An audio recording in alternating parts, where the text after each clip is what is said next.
first inning, a good play. 2 men out. Here is Thurman Munson. Hit .302 this year, 17 home runs, 105 runs batted in. Had a great championship series, 10 for 23, a .435 average. Takes the strike, fastball. Goes in 3 runs. Thurman Munson.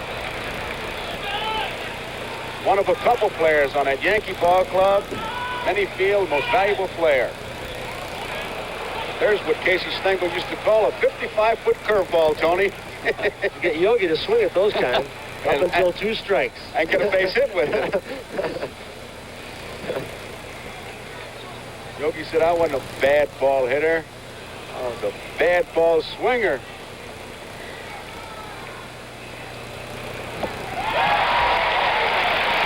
One ball, 2 strikes on Thurman Munson. There is Yogi. Coach with Billy Martin. Yankee teammates.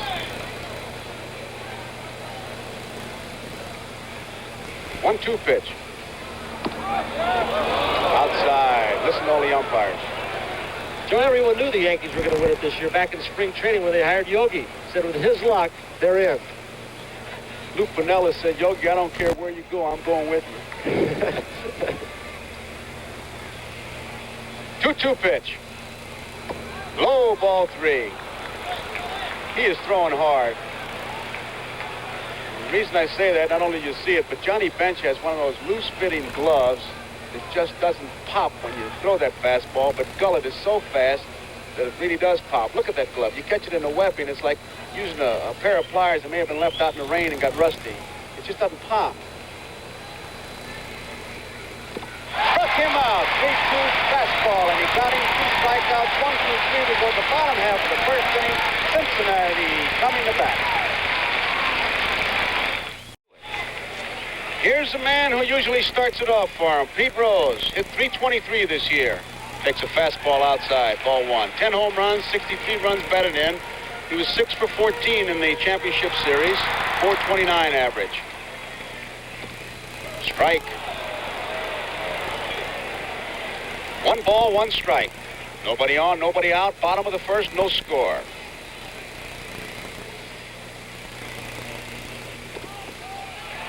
Two balls and a strike. Joe and Marty, Mickey Rivers in center field for the Yankees is playing very shallow. He did the same thing against the Kansas City Royals. They do not have as much power as Cincinnati. He could get burned a lot of times up the alleys and over his head. 3 balls and 1 strike. He is shallow at that. Great speed. He can outrun the ball. Doyle Alexander. High fly ball, left center field. Roy White taking charge. Rivers moving over, and now Rivers takes it. Rose is out. Fly ball to Mickey Rivers, and it brings up Ken Griffey. Griffey hit .336, 6 home runs, 74 runs batted in. Stole 34 bases, 45 attempts. 5 for 13 in the championship series. I tell you, all these averages on both these ball clubs very high in that championship series. Strike 1, and certainly I know you join me in congratulating that Kansas City ball club and those Phillies. Kansas City especially, bottom of the 9th, a dramatic home run to lose it. Freddie Patek was our guest in the baseball world and still talking about it. Foul ball, 2 strikes. Griffey won a whole lot, Marty, during the season? Not a whole lot, Tony. He did maybe the last couple of weeks of the season when he was out in front of the batting race when he had passed Billy Madlock, and especially on our last road trip to the West Coast. He bunted a couple of times, but more often than not, Griffey will bunt on natural turf rather than the artificial surface. He had a lot of infield hits, though, didn't he? Had a total of 39 during the season.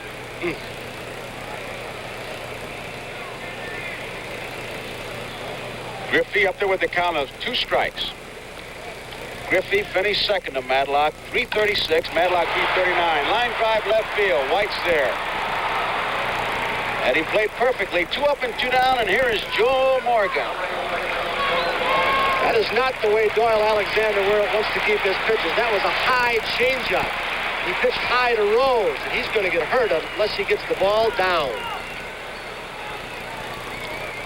Morgan hit .320, 27 home runs, 111 runs batted in, stole 60 bases in 69 attempts. He didn't get a hit in the championship series, but he walked 6 times.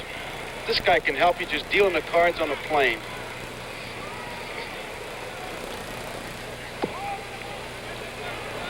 One ball, one strike. Doyle Alexander. Morgan has such a small strike zone, he controls it so well.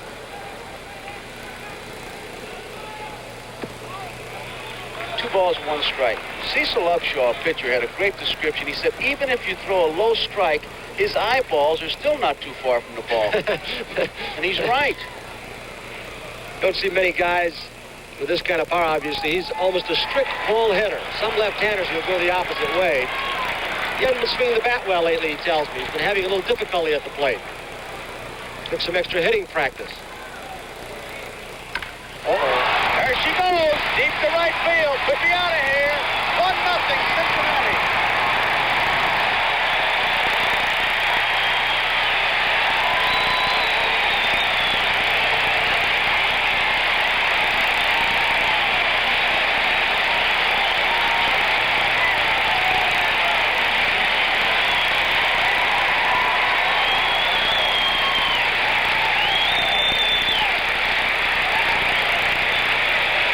His third World Series home run. Joe Morgan. Looks like a low sinking fastball.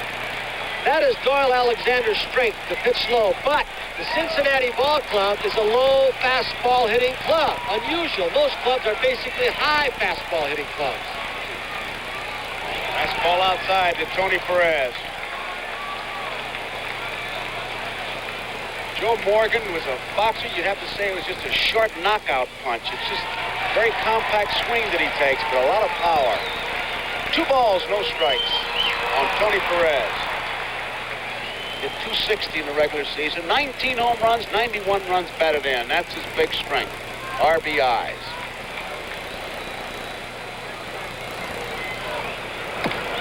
Good fastball. 2 balls and a strike.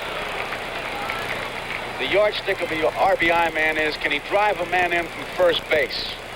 They say Perez can drive him in from the clubhouse. 3-1. There's just something about Tony. When a man gets in scoring position on base, he becomes a different kind of hitter. I think he maybe guesses a little bit more, looks for certain pitches, but he bears down with Menon. Up the middle, a base hit. Perez singles to center field.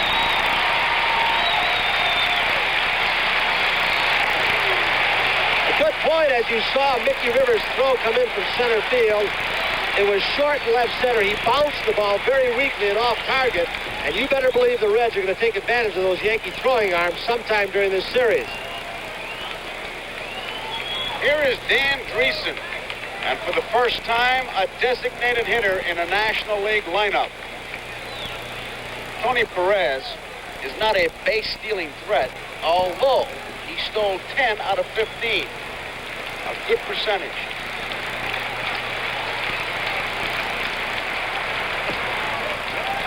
Ball 1. Chambliss is playing behind Perez. If he gets too far behind him, he ain't gonna be there, Marty.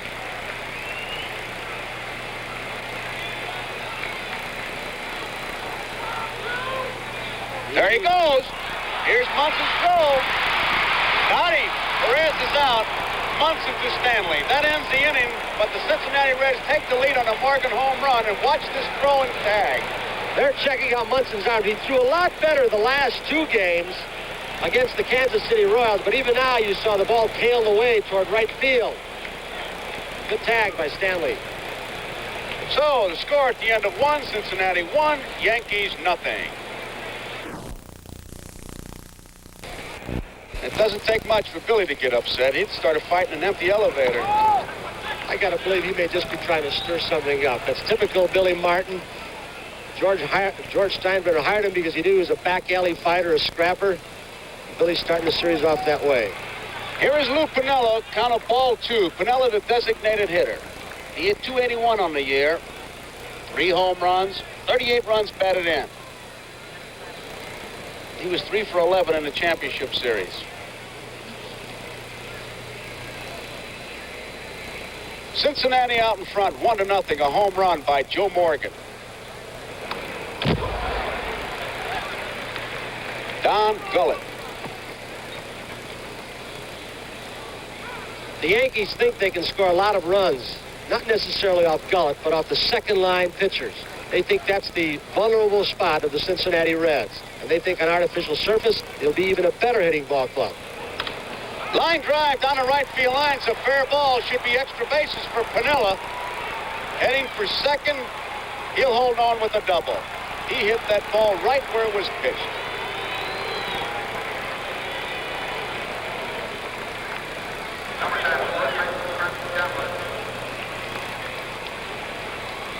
Gullett will throw two different kinds of fastballs, one across the seam that rides or takes off, one with the seams that will sink. That appeared to be that sinking fastball, one that tails away from a right-handed hitter. Piniella went with it well. Here's the man of the hour, Chris Chambliss. What a year he had. He's one of the couple of Yankees I mentioned.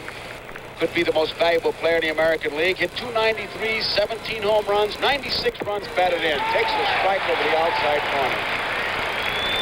Left-hand pitching doesn't bother this fella. He hangs tough. Fred thinks he's the best hitter on the club, Tony. Good, interesting statement he made on your Baseball World show before the game.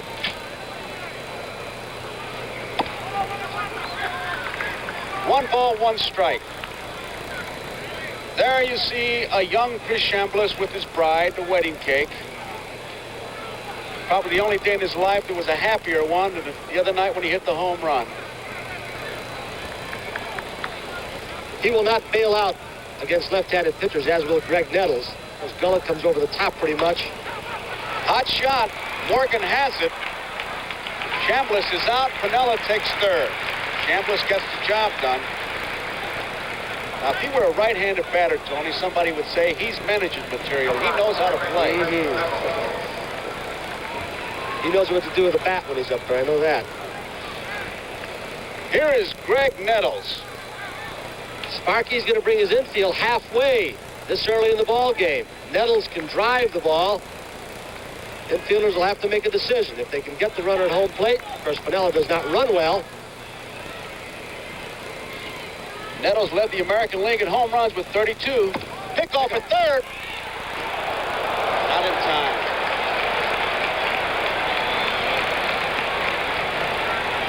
Boy, if you were thinking that anything's wrong with Bench's arm, that would certainly dispel all doubts. Here's Piniella. Marty, does Bench throw a lot? Second base, third base pickoff situations? Not a whole lot, Tony. They, of course, have a prearranged sign, with, as the case was here with Pete Rose, that he's going to go that way, but you don't see it happen very often. 1-0 pitch. 1-1. Had a good replay of Piniella getting back the last time, coming back to the bag wrong. He came in foul territory. He should be in fair territory where that throw might hit him in the back and block Rose's view. He's got a gazelle out there, obviously. Managers always tell you to go back to fair territory. Block the view, you'll only get a concussion. Of course, they're seated in an air-conditioned dugout with padding. 1-1 pitch. High. 2 balls and 1 strike. Cincinnati leading 1-0. A home run by Joe Morgan.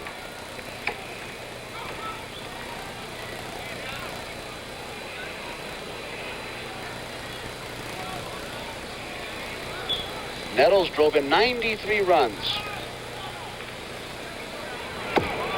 Misses with a fastball, 3-1. And boys, you're going to look at some real cripple shooters in this game today. That whole Cincinnati ball club, and here's a guy who likes to take a shot at that 3-1, 2-0, 3-0 pitch. I'd say the two best, this guy that played for the Yankees, Nettles, and Perez for Cincinnati. High fly ball center field. It's going to be deep enough, way back on the warning track. Geronimo makes the catch, and here comes Piniella. We're all tied up. Sacrifice fly for Greg Nettles.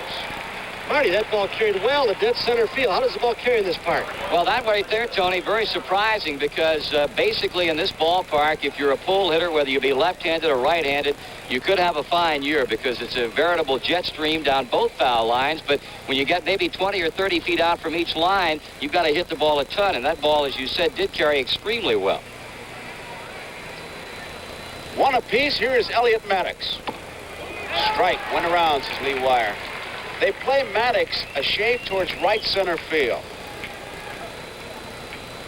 Here's a shot of the defense. See Geronimo over right center. Bouncing ball, Rose comes in fast.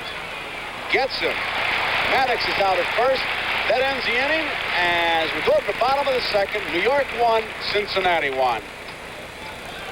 When we play pretty good. He enjoys it. Here's Dan Dreesen. Pretty historic right here. Dreesen, the first guy in a National League uniform to be in the designated hitter role. There is George Steinbrenner, principal owner of the New York Yankees. Gabe Paul's seat next to him, but he was up there checking something. That ball's well hit right field. Rivers is going back. Going to have room. Makes the play. You know what I like about Sparky, Marty, and Tony? He doesn't make any bones about it. He says the World Series is center stage. I got an ego. I love them. I don't think it was never more evident than it was last year in Boston, Joe. He loves people. He loves to talk. And I think when you make a comparison between Sparky and Casey Stengel, you're making the ultimate comparison. And I'll tell you, we miss good old Case. George Foster. Foster, 121 runs batted in, led the league, hit 306 with 29 home runs.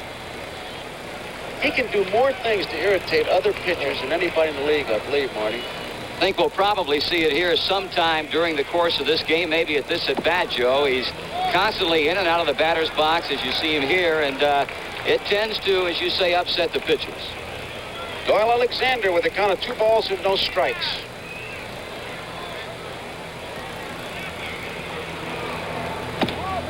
Three and 0. There he goes. And the Cincinnati Reds are giving that green light, 3-0.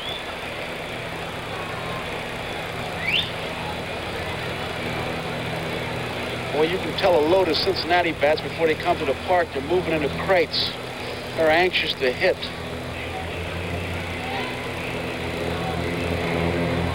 There's a strike. 3 balls and 1 strike. We're all tied up in the bottom of the second. Yankees won. Reds won.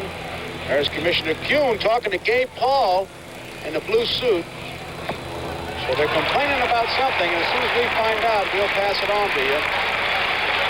Left to right, it's Julian Goodman, NBC, Louis Kuhn, the commissioner, Gabe Paul, Chubb Feeney, the far right, National League president, Warren Giles, Bob Howard with the hat on NBC, and Bill Solitaire.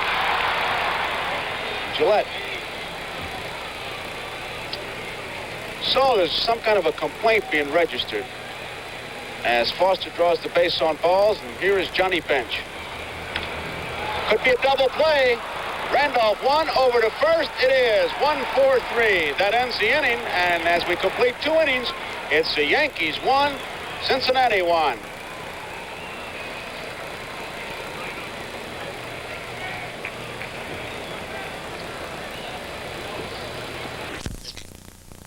Now, all tied at 1 apiece. Hot smash, Concepcion has it. Easy out.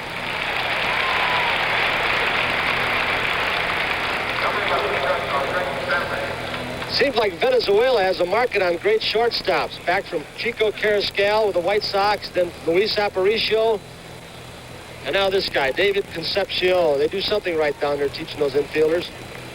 Then they sent him to Warsaw, huh? They must.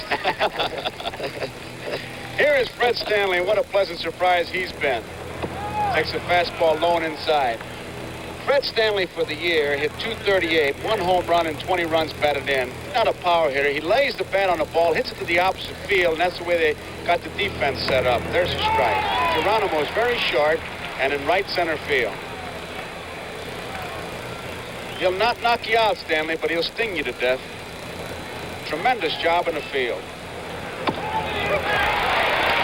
He blew that ball by him. Sure did. Gullett in 75 and 76 had some injury problems. Fractured thumb in 75, shoulder problems this year. He is yet unsigned. He has not signed a Cincinnati contract. And there's a pretty good commercial, a curveball, and it's the 3rd strikeout of the ball game for Gullett. Struck out Rivers to start the game, Munson, and now Stanley. Here is Mickey Rivers. He can't wait to get his swings in, can he? Oh. He doesn't take anything. This whole ball club, the Yankee club, is a swinging ball club. The first pitch on, they're going after you. They play Rivers as if he were a right-hand batter. Foster guards the line in left, and Rose way in tight at third. Morgan will have to hustle. Here's a throw. They got him. Morgan to Perez, gets Rivers and ends the top of the third. We go to the bottom half of the third. We're all tied. New York 1, Cincinnati 1. The city said Mickey Rivers can run, play halfway. They didn't, they got him. Slow curveball popped down along the third base line, and Nettles makes the play. That ball was thrown nice and soft, and that's the way Geronimo hit it. 1 out. Dave Concepcion hit .281 for the year, 9 home runs, 69 runs batted in. 2 for 10 in the championship series, and he scored the deciding run. Tell you a lot about their hitting attack, the Cincinnati ball club, but they can send Concepcion up to bat 9th. Geronimo 8th. Hit 300. Geronimo's hitting .307, Tony, and Concepcion is hitting .281. Mm-hmm. Takes a curveball outside, ball 1. We're all tied, 1 apiece. We're in the bottom of the third. Trying to hit the outside corner, misses. There's 2 balls with no strikes.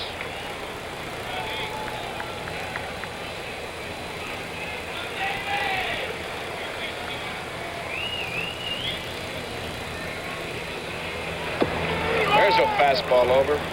2 balls and 1 strike.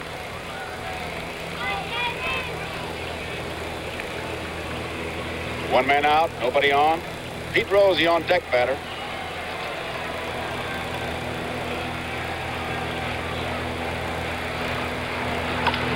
Line drive, base hit, left center field. This could be extra bases for Concepcion.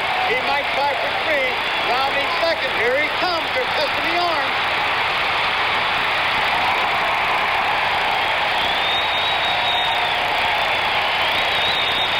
Well, just before that pitch was thrown, that Yogi Berra, who is a relay man up to the box with a walkie-talkie, moved Mickey Rivers farther toward right center field. You see there how they took advantage of the arms. Randolph, actually the second baseman, went to left center field for the cutoff. His arm is stronger than Stanley's. So it's a 3-base hit for Dave Concepcion. All tied. 1 apiece. Bottom of the third, here is Pete Rose, who tried to center field his first time up.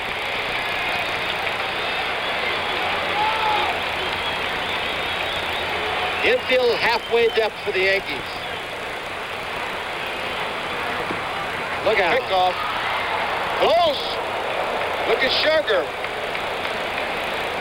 Yankees like to try that play with a right-hand batter. They say in the scouting reports, Marty, that you've seen that on this particular play, Nettles will actually get down on his knees at times in front of the bag and try to block the runner from getting back. That's right, Tony, and our scouting report says the Yankees have pulled that play to pick a runner off of third successfully 9 times during the season. 1-0 pitch. High, ball 2. You know, as you watch Munson throw, especially on our last play, you hear batters hit the ball where it's pitched. Munson throws where it's pitched. If he catches it low, he throws it low. If he catches it high, he throws it high. Very quick release. He can be very inaccurate. Deep enough to center field. Rivers is going back. Concepcion tanks up. He'll score easily. Cincinnati takes the lead 2-1. Sacrifice fly for Rose.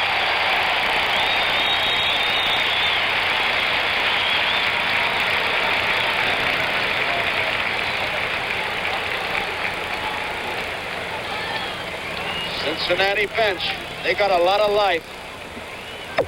Pride, they call it. Like to win, want to win, know how to win. Here is Griffey.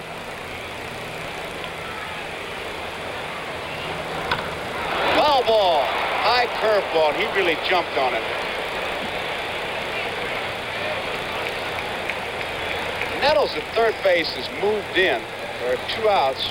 Griffey tried to bunt the last time up. Ended up lining hard to Roy White. So I've been watching Yogi down on the bench. He's got a little responsibility. He's the man who is moving the outfielders around. And apparently he's talking to Gene Michaels, who has the walkie-talkie. There he is. There's the walkie-talkie. That's Michaels. He is relaying something from guys up here where we are, near where we are, who also have walkie-talkies and defensive charts. I think it's Jerry Walker, a former pitcher, and Bobby Cox, who are up in the press box. It's an idea George Steinbrenner put into use, having been a football coach. There is Michaels behind Yogi with the sheaf of papers and the walkie-talkie in his left hand. Carl Keel also involved upstairs, former Montreal manager. It'd be funny if they'd get Broderick Crawford on there. 10-4, good buddy. 2 balls and 2 strikes. Man, remember when Willie Mays once described baseball as saying, look, when they hit it, I catch it. When they throw it, I hit it. Now you got walkie-talkies, defensive charts. Popped up. Nettles and Stanley. Nettles taking charge. Makes the play. So that ends the inning, but the Cincinnati Reds take the lead. It's Cincinnati 2, Yankees 1. Take a replay of a conversation just held by Billy Martin, the man in the blue suit, Gabe Paul, and George Steinbrenner. Billy had registered a complaint earlier about something, and Gabe went over to talk to the commissioner. We still do not have an official report. We'll have it in a minute. He's coming back. And here's Marty Brennaman of the Cincinnati Reds for the play-by-play. Thank you, Joe, and hello again, everybody. First pitch by Don Gullett to Roy White, leading off this Yankee 4th inning, is a fastball high. White takes a strike, a fastball at the letters. That evens the count at 1-1. Good defensive play on the part of Roy White, or against White, in the first inning. Had a hot shot to the glove side of Pete Rose. The ball bounced to Concepcion, and Davey threw him out. Don Gullett putting White in a hole with a count of 1 ball and 2 strikes on the foul back. The Yankees have had 1 base hit. That the leadoff double in the second by Lou Piniella. He scored the New York run. The Reds are out in front by a score of 2-1 here. One of the steadiest performers on this New York Yankee ball club. Gullett comes with a hard breaking ball, and the count evens at 2-2. Marty White, one of the few Yankees, as we look at Munson in the on-deck circle, but White, one of the few guys who has a little patience at the plate. He can work you for a base on balls. Gullett comes low, and for one of the few times today, he's gone a full count to a Yankee batter. Cincinnati left-hander has struck out 3 in the first 3 innings, has not yet walked a batter. But right now is as far as he can go with Roy White, a count of 3-2. 83 walks during the season for Roy White. This one will be out of play. Interesting, the comparison that you can make between the Reds and the Yankees. Cincinnati received 212 more walks in 1976 than did the New York Yankees, and I think one of the big factors there is the discipline at the plate of a guy like Joe Morgan. Consistently walks over 100 times every year. Gullett again with a payoff. Here's Pete Rose, and that's 1 down.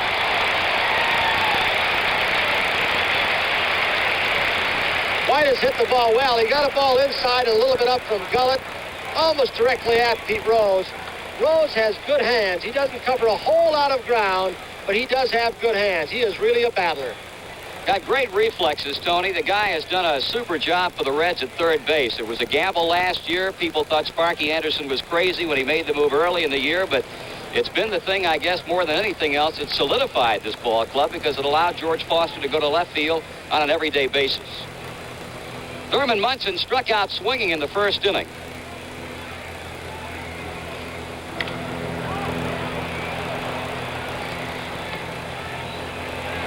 Talked to Sparky Anderson about the key to beating the New York Yankees, and of course Mickey Rivers' name probably comes up more than any other, but you have to give a lot of credit to this man. He's great with men on base. He's had a super season, and as Joe mentioned earlier, has a good shot at the most valuable player award in the American League. Should be played by Griffey.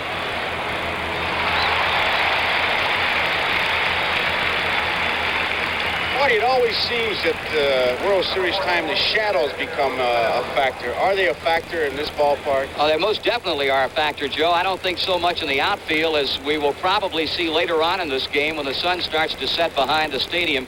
You're going to have first the plate in shadows, the mound in sunlight, and especially it's difficult when you've got a hard thrower like Don Gullett pitching. Here's a possessor of the only New York Yankee hit, Piniella, with a wrong field double to right. Gullett throwing strikes as he has from the outset. Give you an example of what they think of Piniella's speed. All you got to do is look at Dave Concepcion. He is playing short left field. 1 ball and 1 strike. Lou Piniella, a native of Tampa, Florida, and that, of course, is the spring training home for the Cincinnati Reds. You got a shot there of the depth in which Davey Concepcion is playing Lou Piniella. Base is empty with 2 men out here in the Yankee 4th inning. It's 2-1 Cincinnati. He's throwing hard, but he can get fastballs by Piniella. He swung way late. Look at who he's pulling for. That's Mr. Red. Mr. Red. Everyday visitor at Riverfront Stadium. Gullett trying for the 1-2-3 4th inning. And Piniella just a bit out in front on that pitch. You got a good shot at Riverfront Stadium. Cincinnati, of course, leading the major leagues in attendance in 1976, 2,629,000, which is 4th best in all of Major League Baseball history. What's the population of Cincinnati? Roughly in the corporate limits, about 500,000 people. Unbelievable. This whole town, though, everywhere you go, banners, I'm Reds hot. In fact, the newspapers, when you picked it up, it looked like Cincinnati was going to win in 3. It's just a contagious thing. They're really behind their Reds here, aren't they? Well, they like to think of this town as a baseball capital of the world, Joe, and I think it's a big, small town. I think it's the best way to describe Cincinnati. Wide of first, Perez. He waves Gullett off, and Don Gullett has another 1-2-3 inning. So here in Cincinnati, 3.5 innings have gone by in the first game of this World Series, and with the Reds coming to bat at Cincinnati as we move on to the Reds half of the 4th inning. Joe Morgan, who exploded one out of here to right field in the first inning off Doyle Alexander. Morgan, a picture of concentration at the plate. Alexander starting him off with an off-speed pitch that's low for a ball. The Reds, of course, have faced this guy some 5 years ago when he was brought up by the L.A. Dodgers. And in 3 appearances against Cincinnati and 1 relief appearance, the Reds hit him at will. 5 innings, 21 hits, 11 earned runs. Look at that Yankee defense, Marty. They're really swinging around.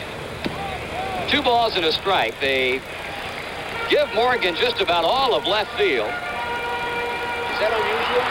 Well, they're playing him, Joe, more radically than the National League outfield was played. Doyle Alexander right where he was in the first inning with Morgan when Joe played long ball. As you get a look at the New York Yankee outfield, in fact, the entire defense is overshifted to the right. With a foul back, Munson giving chase, but will not have a play. The count is full. Morgan, a great fastball hitter. He has a lot of confidence in his ability not to have anybody throw the ball by him. He stands almost up in front of the plate at times, daring you to throw the fastball by him.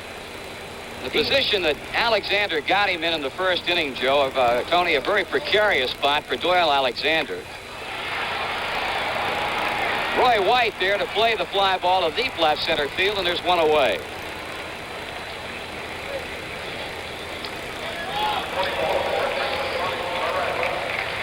Tony Perez is 1 for 1. He singled to left center in the first inning, and then Sparky Anderson testing Thurman Munson early had Perez going with Danny Dreesen at the plate, and it was an easy out at second base.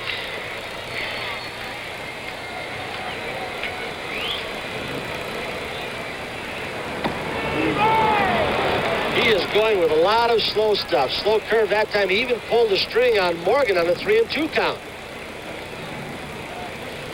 Again. I tell you, I keep thinking of Bill Lee doing that last year, and Perez pulled that left field wall in behind third base. Perez in a big hole at 2 strikes. The Reds leading the Yankees 2-1 in the bottom of the 4th inning.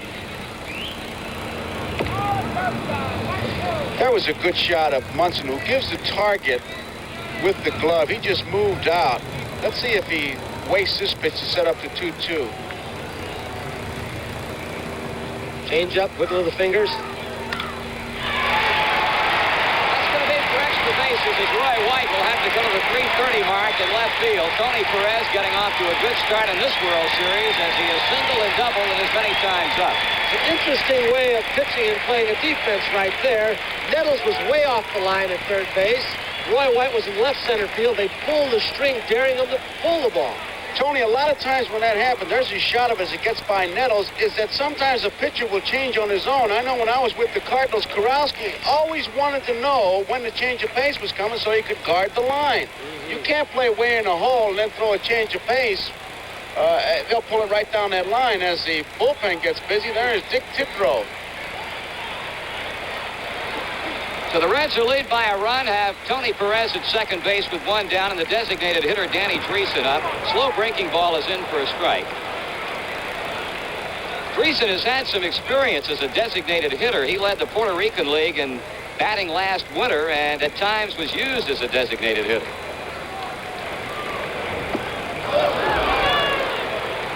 No balls and 2 strikes. Tony Perez at second base. The Reds have now had 4 hits off Alexander.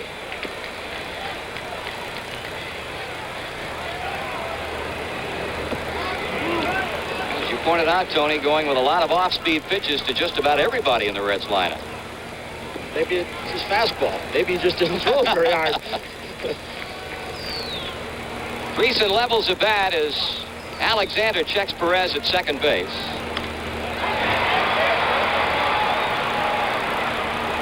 Two out. We pause briefly for station identification. This is the NBC television network. KGW-TV, Channel 8, Portland. A look at the crowd at Riverfront Stadium as Cincinnati now hopes for a 2-out base hit from their left fielder, George Foster. Doyle Alexander has been in the National League, and he has pitched against the Cincinnati Reds. He has not done too well.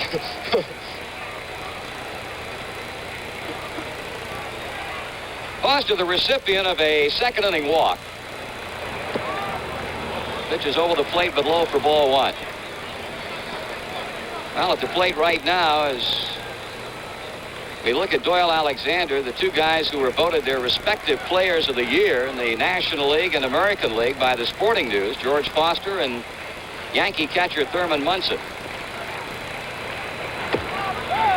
2 balls and no strikes. You see that unique hand action on the part of George Foster. It's almost impossible to duplicate, Joe. You have to see it, and you immediately know what people are referring to.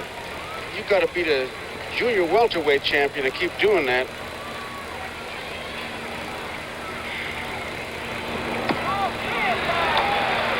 He's defying the pitcher. Who was it, Joe? You said in our meeting yesterday if he tried that against Bob Gibson, what might happen? He'd drill him, wouldn't he? Gibson would have tested his ribs. He'd have taken about 40 calories right out of his ribs.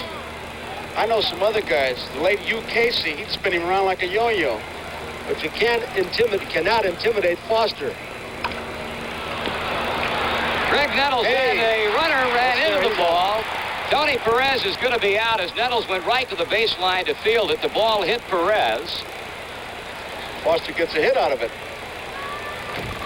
And that's going to be it at the end of 4 complete innings of play. Reds 2, the New York Yankees 1.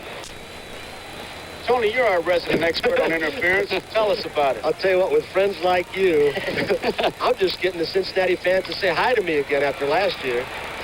First pitch hitting, Chris Chambliss with a base hit to left field off Don Gullett. That's his second New York hit in the game. It's Cincinnati 2 and New York 1 in the top of the 5th inning. 3 Yankees were born in Ohio. Chris Chambliss, Thurman Munson, and Grant Jackson. Chambliss born in Dayton, the son of a Navy chaplain. So on at first base with the potential tying run is Chambliss, and here's Greg Nettles. Had a sacrifice fly to get in the New York run. Morgan will go to second. That's a double play.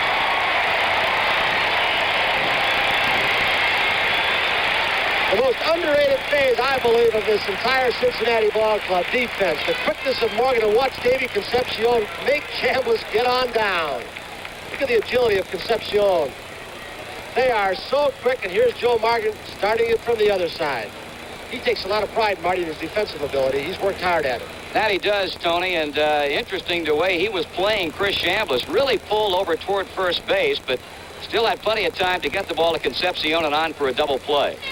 Tony, I got to believe the best defensive infielder has is when he submarines that ball like Concepcion did, because, boy, if you're a base runner, you got to get down before you see the whites of their eyes. Elliot Maddox 0 for 1, a bouncing ball to third to retire the Yankees in the second inning.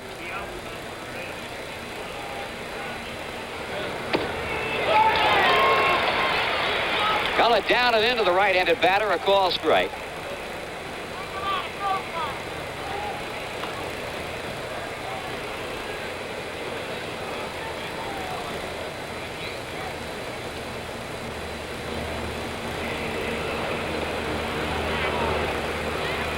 Marty, we talked about the Yankees using the electronic devices as far as setting their defense. That's George Scherger's responsibility. He has a chart down in the dugout, and he moves the defense around for Sparky Anderson. Relying on a lot of the information they got from Ray Shaw and Rex Bowen. What a great shot. Queen City. Just outside the stadium here, as a matter of fact. The Ohio River. Now Rose pulled well off the line for Maddox, and that's going to be an extra base hit. The ball takes a carom coming off of that wall in foul ground. Maddox is going to try for a triple. He had some trouble running. You could see the injury. He had a knee operation. He got to second base. He was about running out of gas. Almost had to pull into the pits for repairs. But watch him run, and you can pick up that limp. There it is. We talked about the Cincinnati speed an awful lot, but with Maddox, White, Randolph, they also have good speed on the base pass. Maddox taking a page out of the Pete Rose book with a head-first slide. Tremendous tribute to this young fella. He had to work hard. He was out all year and coming back and played in pressure ball games. It's not just another ball game. He played in only 18 games this year. Willie Randolph, who played against Cincinnati last year in postseason play, but in a different uniform. Strike to him. He was with the Pittsburgh Pirates and faced the Reds while with that club in last year's National League playoff.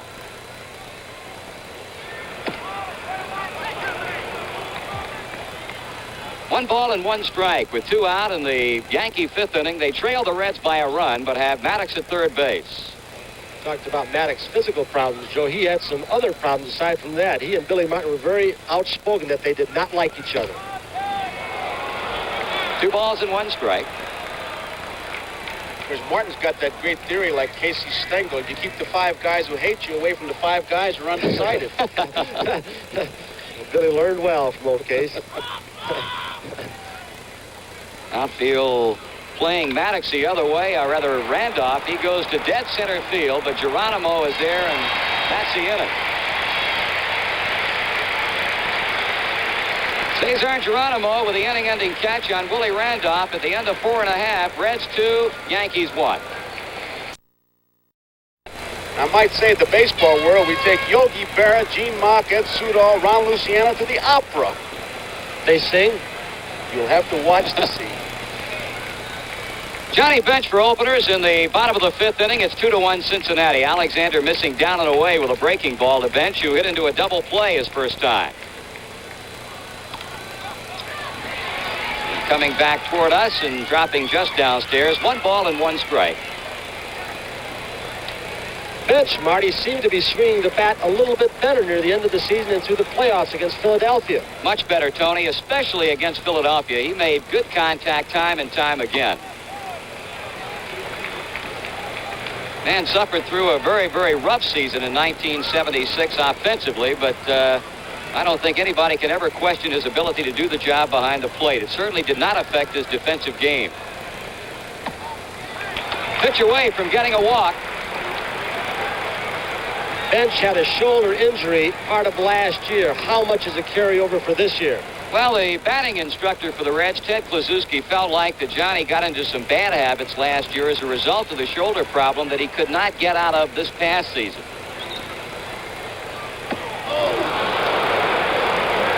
I think he was going for downtown. Trying to make it 3-1. Yes, he was. That's a bad ball, high fastball, but if you're going to swing, that's the way to swing.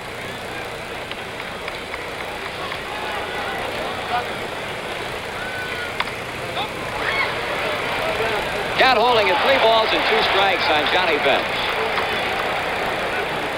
Hey, Bill White over in the radio booth. We'll be working with Scooter, won't we, when we get to Yankee Stadium? Right. Rizzuto?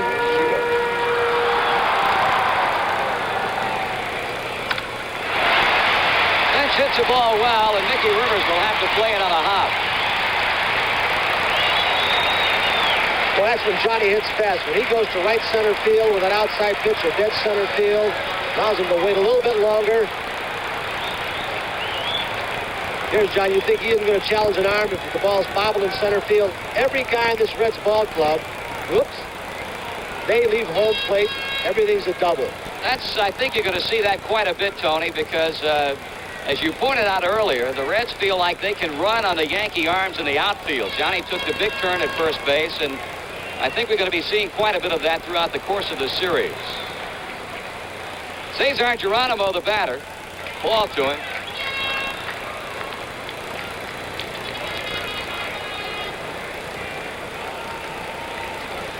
Had a super year in 1976. In fact, hit over 300 for the first time in his professional career. Got some activity now in the Yankee bullpen, as the count goes to 2-0 on Geronimo. Left-hander Grant Jackson is working.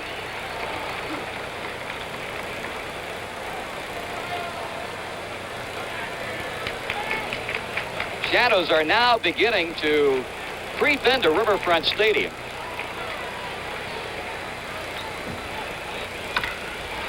That could be a pair. And the Yankees have pulled off their second double play of the game. Willie Randolph, the best defensive player on this Yankee ball club. He could be the best all-around athlete. He's been hurt off and on this year, but he has great range right and left. If he gets a pivot on the double play, Marty, you will see him hang in there like nobody. You can't scare him. Here's Davey Concepcion, who tripled the left center field back in the 3rd inning and came in to score the tie-breaking run in this game.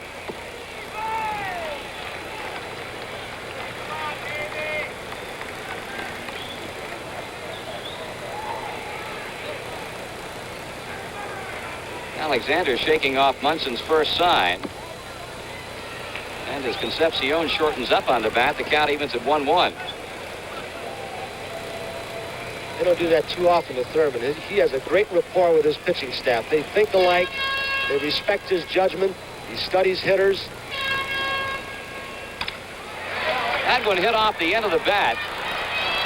Stanley in a close play at first base gets it on to Chambliss to retire Concepcion and end the inning. Through 5 complete, it remains the Reds over the Yankees 2-1. With the number 9 batter in the Yankee order, Fred Stanley leading it off. Stanley looked at a called 3rd strike in the 3rd inning, his only time up. Gullett gets a fastball in, the count 1 ball and 1 strike. Very steady shortstop for the New York Yankees this season. 110 games, only 8 errors. I guess this guy really underrated in the Yankee scheme of things by other ball clubs. It's been important, Marty, for the Yankees to have the same kind of defense every ball game, especially for Willie Randolph, the youngster, working with the same shortstop day in, day out, instead of changing from Mason to Stanley. It's improved their defense up the middle tremendously. Tony, I once read that Joe McCarthy used to want his second baseman and shortstop even warm up together so they learned the mannerisms. Casey Stengel felt the same way. You room together, you threw together, had them malted together. Gullett falling behind, 3 balls and 1 strike.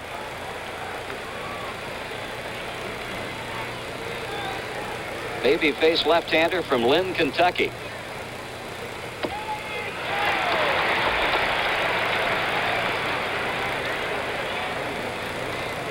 3-2, the count on Fred Stanley. And that's the first walk given up by Don Gullett as Stanley starts off the 6th inning. Walked the number 9 hitter.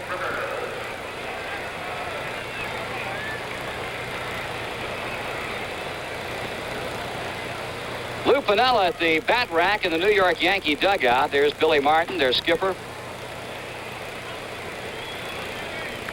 Johnny Bench has gone out to the mound to talk with Don Gullett as Mickey Rivers, their leadoff hitter, comes up for the 3rd time. He struck out swinging on a high fastball in the 1st inning, and then Gullett got him to tap out to Morgan in the 3rd.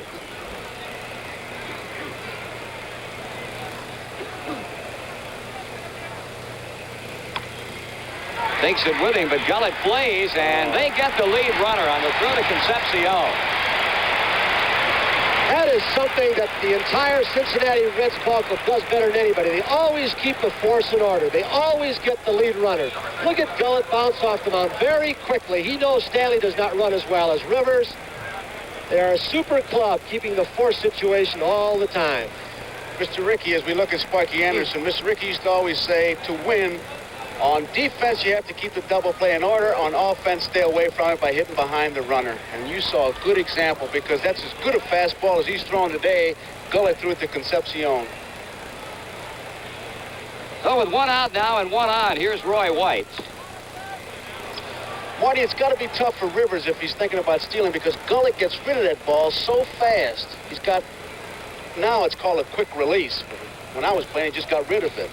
I'm sure that's the scouting report the Yankees have on him, Joe, and he probably has the quickest move to the plate, delivery to the plate of anybody on the Reds pitching staff. 1 ball and 1 strike on White. Johnny Bench does something as we look at Roy White. Most catchers, when they catch the ball with a base-stealing threat on, will be ready to throw.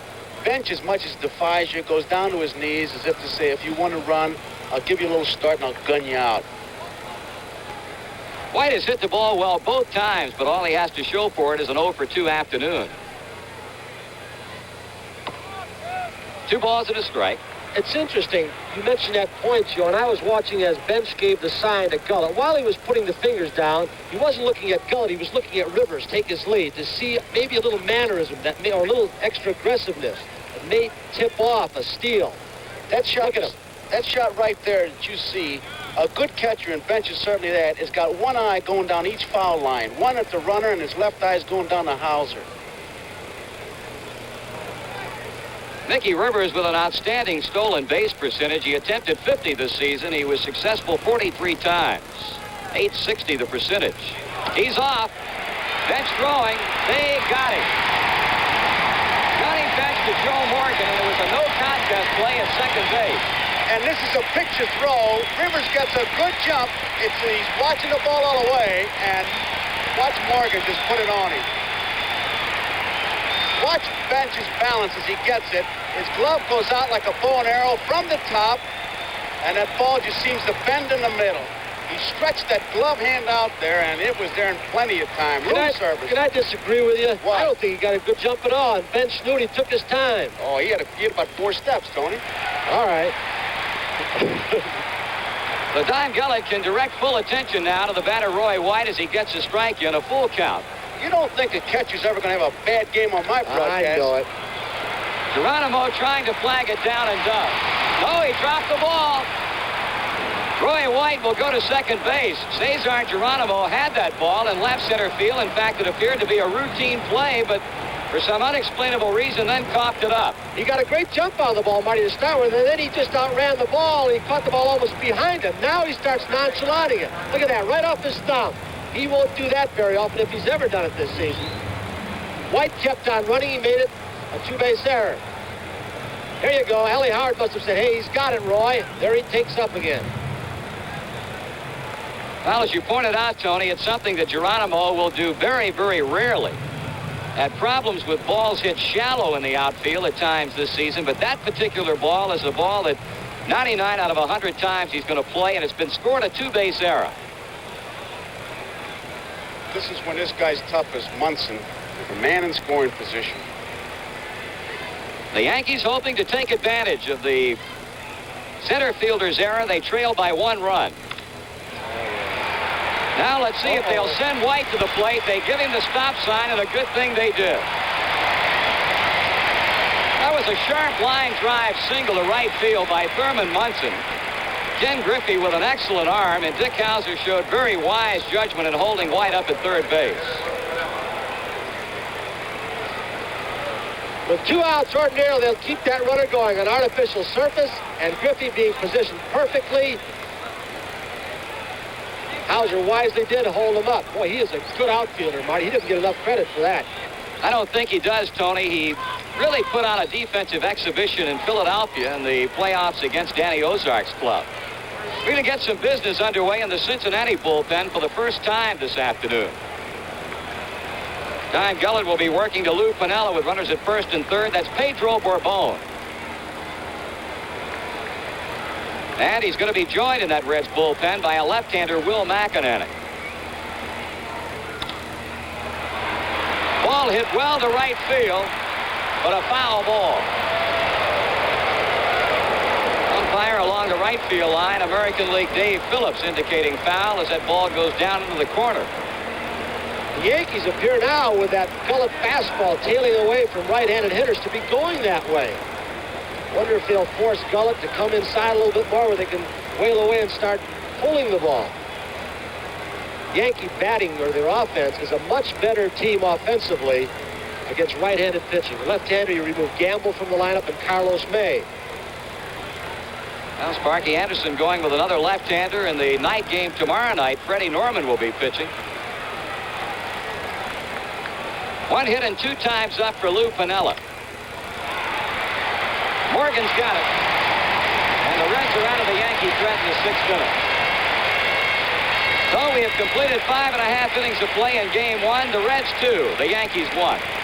From the Red seats, the upper deck in this ballpark.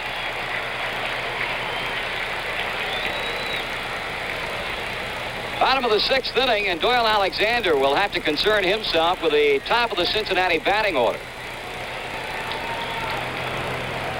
Pete Rose bluffing a bunt as Alexander bounces one up there. Boy, as we saw that panoramic shot, I kept thinking of the great thing it is in World Series, and this for NBC is the 30th year, and our director Harry Coyle, 30 years of directing, and we're going to be showing some highlights, like we're going to show you a highlight from a game 1 of the many years that NBC has been covering World Series. 1 ball and 1 strike. Rose is 0 for 1. He flied to center in the 1st inning, but his fly ball to Mickey Rivers in center in the 3rd got the tie-breaking run across. 2-1 the count. Will the Cincinnati Reds ever adjust to the style of pitcher that Doyle Alexander is? He is not throwing hard sinkers, slow curves, change of speeds. That one will find its way back into the seats behind the Yankee dugout third base side. Gives you a good idea right there of the extreme concentration this man, Pete Rose, exhibits game in and game out. It gives you an idea, I think, a partial idea of what's made him such an outstanding hitter in this game.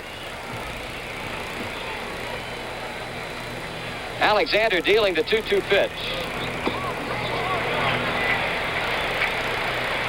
Tony, in answer to your question a moment ago, Doyle Alexander, his style of pitching, the off-speed pitcher, is the kind of pitcher that can give the Reds a lot of trouble. Rose has walked to begin the home half of the 6th inning, making 2 walks on the day by Doyle Alexander. What phenomenal on-base percentages those first 3 hitters in the Cincinnati lineup have, led by Joe Morgan.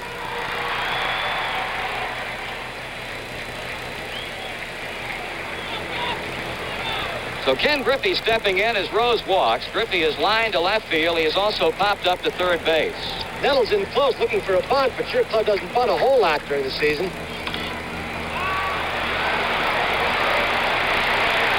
Griffey with his good speed beats the throw to first base as the Yankees bid to get their 3rd double play. Great shot down at second base of Pete Rose. He does what so many of these Cincinnati guys do, breaking up a double play. But watch Willie Randolph as Rose comes out to get him. No chance for a double play, but he hangs in there. He makes the pivot. He gets rid of the ball. Watch this. You think it's easy down at second base?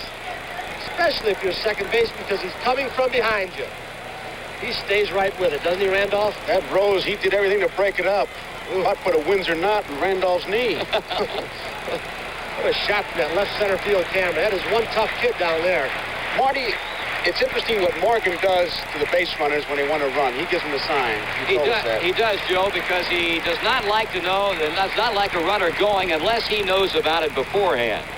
First pitch is in on him for a ball. It creates a tremendous distraction in Joe's case, and he's very vocal about it.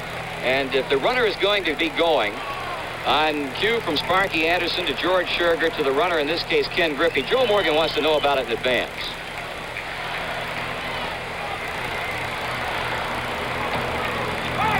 Ball and 1 strike. Morgan a home run in the first inning to right field. He fly to left in the fourth. 8 of the 9 Red starters in double figures in steals. The only one not, Pete Rose, and he swiped 9 bases. I think if I were catching after watching Scherger, I'd pitch out. Well, Alexander throws to first base against a man who had 34 stolen bases this season.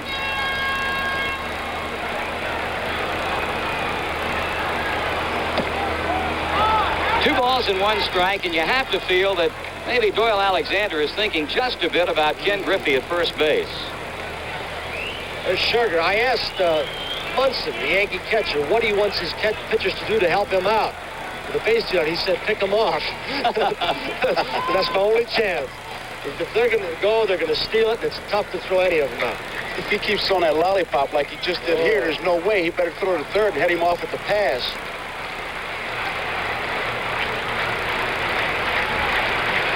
The Reds have a great successful percentage of stolen bases. They rarely get thrown out by anybody. They have good stealing days against guys like Yeager and Brody. Here's a...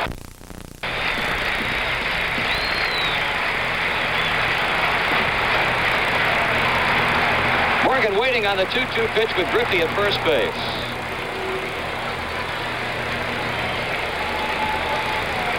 Reds have attempted 1 stolen base earlier in the game. Tony Perez thrown out in the first inning. Alexander continues to work that way. Cincinnati getting single runs in the first and third. The Yankees scored their run in the second. Oakland, California's Joe Morgan.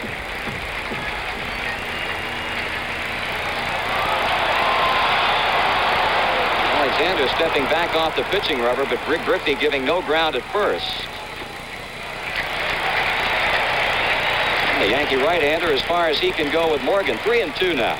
Marty, Thurman Munson in his meeting, his pre-World Series meeting with his pitching staff said, listen, if you want to throw over to first base for the base leaders, go ahead. Do it a few times, but then forget him. You concentrate on the hitter, because that guy's the guy who can hurt you with a bat in his hand. Well, against this Cincinnati club, that's excellent advice. Griffey's going.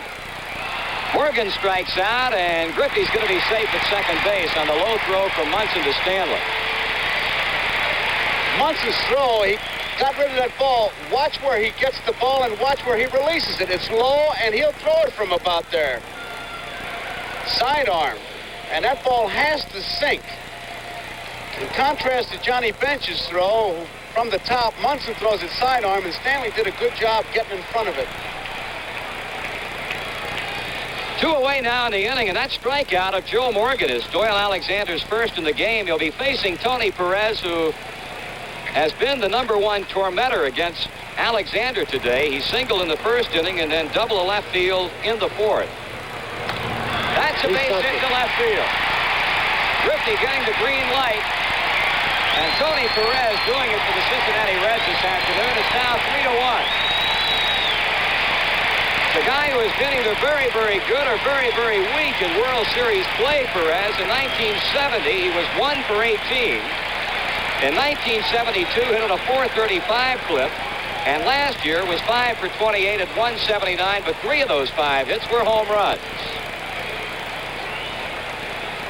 Sparky Lyle, Dick Tidrow, double barrel action in the New York Yankee bullpen. Designated hitter Danny Dreesen a call strike. Tidrow the right-hander, Lyle the left-hander for the Yankees. Tidrow's arm has got to be hanging. He put in a lot of innings against Kansas City. that one's going to be played by Thurman Munson. The Yankees get out of the inning, but the Reds with a run. And as we have completed 6 innings of play, it's Cincinnati 3 and New York 1. Gibson has tied World Series record. Storm and Norman at the plate. Norm Cash.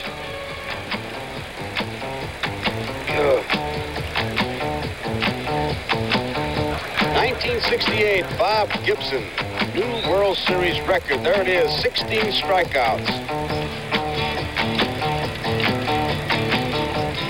Willie Horton.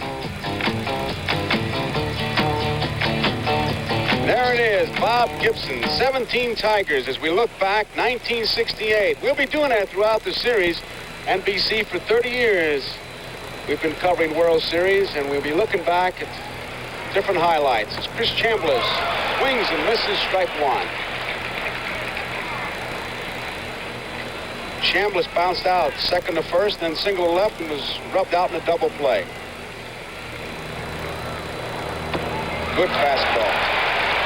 Joe, the ironies of baseball, Chris Chambliss could well be in a Cincinnati uniform today. In 1967, he was drafted 29th by the Reds, did not sign, and was redrafted by Cincinnati again in 1968. He just got hit with the pitch ball, so that puts him on, and that brings up the tying run. It's 3-1. Watch him take this pitch properly. I think another interesting story, Joe, when Chambliss was acquired in that deal from Cleveland, a lot of the Yankees were very outspoken, saying he's not worth getting for what we gave up. He proved his worth in that 5th game against Kansas City and all season long. Gabe Paul had quite an answer for all those charges. He said, number one, I'm breaking up the country club, and number two, I don't see in any player's contract where they have a right to make a deal. This is Greg Nettles. High fastball, ball one. Marty, late in the ball game, he hasn't pitched that many innings this year. Has he weakened? Lately, no, Tony. He has been very, very strong. His last start out against the Phillies in the playoffs, he was throwing as hard probably in the last couple of innings as he was early. We're in the top of the 7th. Cincinnati leading 3-1. Nobody out. Chambliss at first. Could be 2. Morgan. Oh, he fakes it, throws it, makes the double play himself.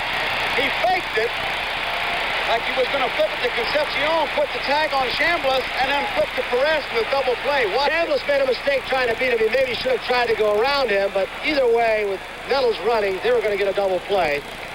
That'll show you the alertness of a Joe Morgan. Like a boxer.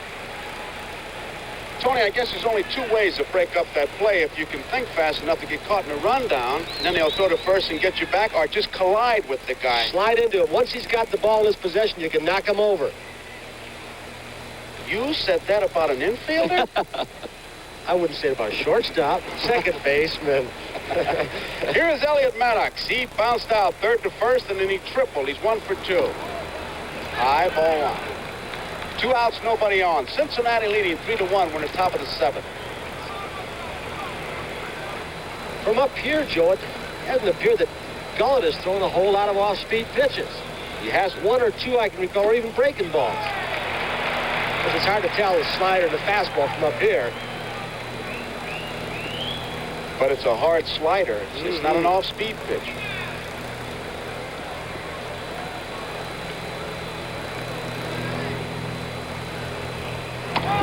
Fastball high. 2 balls and 1 strike.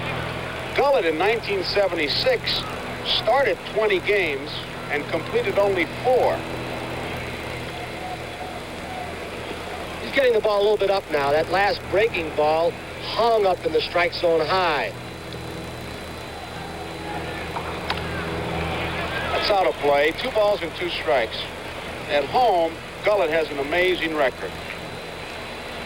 Last 2 seasons, he was 10-1 here at Riverfront in 1975, 6-1 in 1976. His combined road record for the 2 years, 10-5. 2-2 pitch. Out of play. He's throwing hard. Yes, he is. Marty, we mentioned earlier that Gullett is playing out his option, is not signed. What's the rumor, or what have you heard? Is he about ready to sign? Well, there have been some comments lately, Tony, that would seem to indicate that maybe the Reds will be fortunate enough to sign Don Gullett for 1977. He was quoted a couple of days ago as saying he would like to think that the two parties could get together on a contract for next season, but nothing officially and by any nature. Curveball misses. It's a full count, 3 balls, 2 strikes. Elliot Maddox.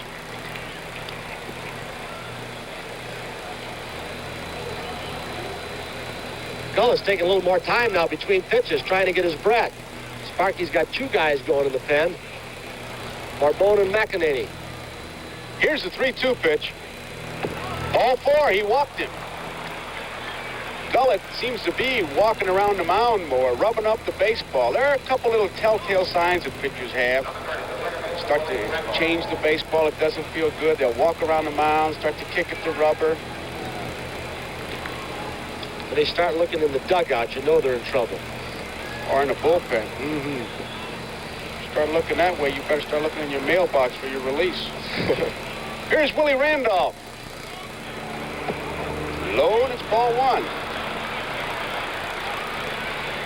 There's a good close-up of Don Gullett as Larry Shepard, the pitching coach, comes out. How could you holler at a kid who looks like that? Gullett pitched just 11. Fans didn't seem to know what to do, whether to cheer or what. 1 ball, no strikes, 2 outs. Cincinnati leading 3-1. We're in the 7th. Randolph with Maddox at first. Low again. 2 balls, no strikes. He's changing the baseball. When Shepard went out there, a lot of times he'll ask a basic question, the pitching coach will, and really doesn't listen for the answer, but more how the answer comes out. Because many times a pitcher, when he's in trouble, will become a hope pitcher. I hope I get the ball over. I hope he hits it. I hope they catch it. And I hope I can finish the game. Ball 3. Gotta believe if he loses him, he's gone. Boy, that would be losing it in an awful hurry. I think the Cincinnati Reds pitching staff, above anybody else on this team, have something to prove. They have been maligned. Everybody says they're mediocre. They'd like to prove something in this series. That's true, Tony. I guess every team the Reds play, the first thing they say is if the club has a weakness, it's its pitching staff. And, of course, Sparky Anderson is one who relies greatly on his bullpen. His theory is if his starting pitcher can give him 6 or 7 good innings, there's Sparky Anderson, he's going to get somebody else in there to finish it up. 3 balls, 2 strikes. The Yankees have a pinch hitter on the on-deck circle. Should Randolph get on? Maddox is on at first. 2 men out. Here's the payoff pitch. Ball 4, walked him. Maddox goes down to second. Randolph goes to first. And it looks like Otto Velez will be a pinch hitter for Fred Stanley. Sparky Anderson looking on. Sparky just waiting for the pinch hitter Velez to be announced. Then he is officially in the ball game. You may see him jump out very quickly. But if he does that and changes to a right-hander, you better believe that Carlos May or Oscar Gamble are going to grab a bat. Joe Morgan's standing out there. They're waiting for the official announcement. Sparky's, I guess he's been announced. Sparky's now saying, hey, who do we want to pitch to, Velez or see May or Gamble? He'd rather pitch to Velez. Here they go. Velez, 2 home runs, 10 runs batted in, hitting .266. He had a cut at a fastball, strike 1. Maddox at second. Randolph at first. Cincinnati 3, Yankees 1. We're in the 7th.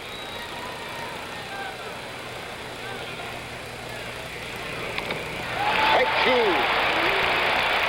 Boy, Velez is doing what a pinch hitter should, go up there and hack. He had a high breaking ball to hit that time. That's Sugar. Sparky Anderson's first manager in baseball, the minor leagues.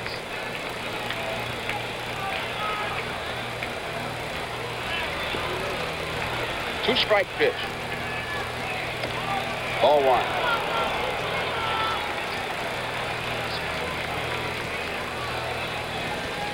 Sparky Anderson and George Sugar. There is Sparky Anderson as the coach for the San Diego Padres.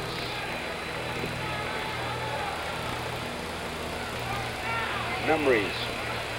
1-2 pitch. Struck him out. Don Gullett needed a strikeout, and he got it. The first strikeout, he just reared back and loaded the wagon. That ends the inning. We go to the bottom of the seventh.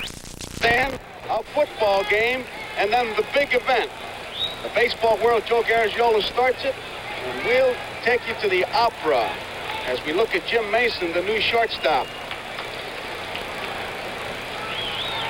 12:30 Eastern Time with Grandstand, and 6 regional NFL games, so check your listings for the game in your area, and then we're part of the big event. Sunday night game. Line drive, base hit, Foster. Bobbles it, Foster makes a turn, but he's going back.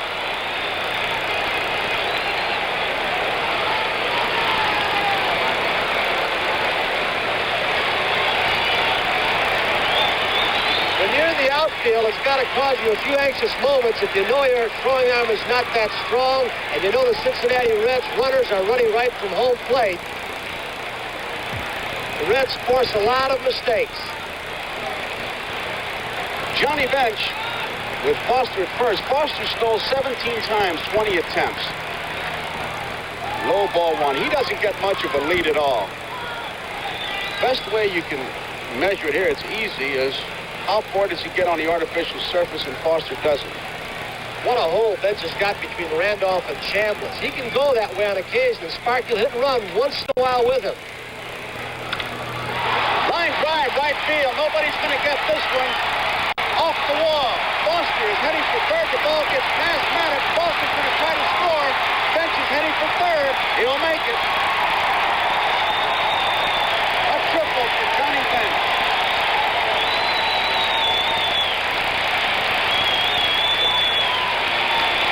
Billy Martin pops out very quickly from the Yankee dugout. Bench placed that ball, Joe, with power. He was going that way all the way, and he got his pitch. Maddox, as we watch the play again, not familiar with the ballpark here in Cincinnati. Not playing the game quite right. He slipped. He's got those bad knees. Ball got on him a little bit quicker than he thought it would. Ben showing excellent base running judgment. Tony, he tried to shoot that gap as we look at Billy Martin talking to Alexander. He's going to make a move. Sparky Lyle is coming in. So there's a break in the action with the score here. Cincinnati 4, the Yankees 1. It's a very delicate situation, we understand. Right now, Sparky Lyle with Johnny Bench on third. Nobody out, 1 run in, 4-1. Cincinnati out in front, and Geronimo is the batter. Strike one. Lyle led the American League in saves as we look at Bench at third base. 1976, Sparky had 23 of them. He won 7, lost 8. 64 games, 2.26 earned run average.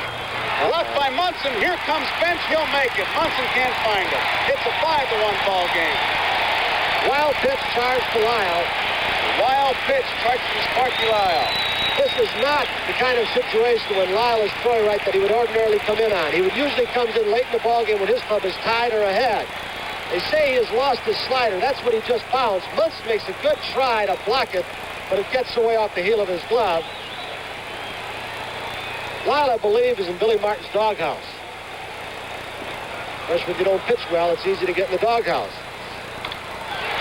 Looping base hit, left center field. Maybe extra bases. This guy can fly, but Rivers cuts it off.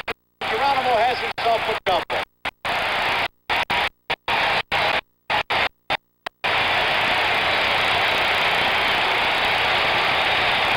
Nobody out. 2 runs are in. 5-1 Cincinnati in the bottom of the 7th with Geronimo at second base. Joe, I think that the Reds are playing on a great deal of emotion today, and generated not so much or in addition to the fact this is the first game of the World Series, but by virtue of an article that appeared in the Cincinnati morning newspaper, Billy Martin's comparison position by position, and it seemed to upset a number of the Reds players in that they felt like they were slighted in favor of the New York Yankee ball players. High to Concepcion. I gotta believe, though, that they would certainly take note of the author. I don't think Billy Martin's going to say that they're a better ball club. Concepcion had a good cut. 1 ball, 1 strike. Geronimo at second. Joe, the Yankees came into this World Series under not ideal circumstances. Their pitching staff is highly regarded. Their 3 top pitchers, Hunter, Figueroa, and Doc Ellis, are not able to start a very important game, the first game of the series. And it's almost as though, and this is not a knock at Doyle Alexander, who pitched well, they throw a guy out there to get their other pitchers a few days rest. Tell you, he didn't do too badly. He left the game. He held them for 6 innings, 3-1. He hold this ball club. Tim McCarver made quite a statement. As we were doing the pregame show, he said, if you can't stay close to Cincinnati, they'll beat you. You can't win those 3-1, 2-1 games. You got to win 10-6. 1 ball, 2 strikes. Struck him out. Foul tip held on to by Thurman Munson. So there's 1 away. Sparky Lyle will have to face Pete Rose, who switches around to the right side. Hall of Famer Bob Lemon, Billy Martin back in the corner. Marty, I think you can attest to this. There are very few ball clubs with the way Sparky uses bullpen that can come back when they're down in the late innings against Cincinnati. That's true, Tony. Now we're getting ready to go to the 8th after the Reds hit here, and that gets to be Raleigh Eastwick time. Sparky Anderson does not like to bring him in if he can help it any earlier than the 8th inning, and would like to be able to run him out in the 9th inning to nail a game down. And we're getting to that point right now.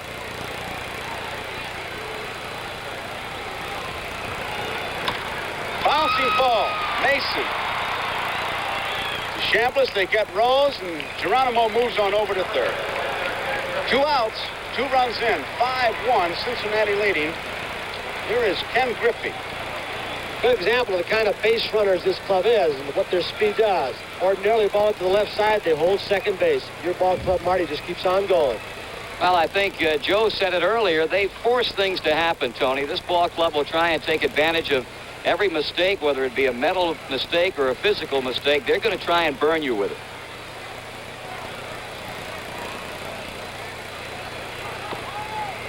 Outside, ball 1. Geronimo at third. Griffey, who Kluszewski simply says is just Ralph Garr with power.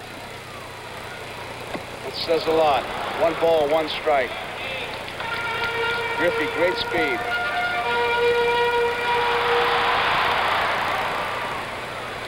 At the winning RBI in game number 3 of the championship series.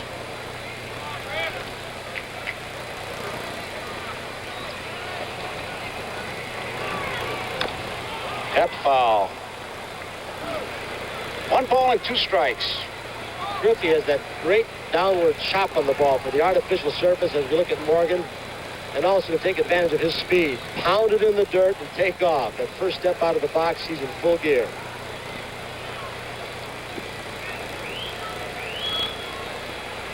Sparky Lyle in relief of Doyle Alexander. 5-1 Cincinnati. Bottom of the 7th. Chase the bad ball, and that's all for Griffey. So that ends the inning, but the Reds scored 2. At the end of 7, it's Cincinnati 5, New York 1. It's kind of interesting. Everybody going down to Commissioner Kuhn's box to try to get a statement. High, ball 1. That was Augie Borgie of the New York Daily News. There's going to have to be some official announcement here because, I'll tell you, boy, Commissioner Kuhn getting on the hotline now, picking up the phone, talking to somebody. The ball is popped up. Johnny Bench, who can really catch those foul balls, has got it. Steel trap.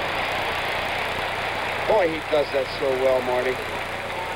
Probably better than anybody in the National League, Joe. The guy simply can do it behind the plate. I don't know that you can say enough about Johnny Bench to really give him credit for the defensive work. Have you ever seen him miss a pop foul? I've never seen him miss one in 3 years. Same with Joe. He never missed one. Good thing I'm humble. Here is Roy White, who's hit the ball hard all day today, but he's 0 for 3. You may have noticed some tape around Johnny Bench's left thumb. It's just swollen, bruised, one of those, what would you call it, I guess, hazards of the job. There's a base hit. Roy White singles to left field. Foster plays the big hop. And Roy White is on. Johnny Bench is going out to talk to Gullett, and here comes the Cincinnati trainer as we look at Roy White at first base.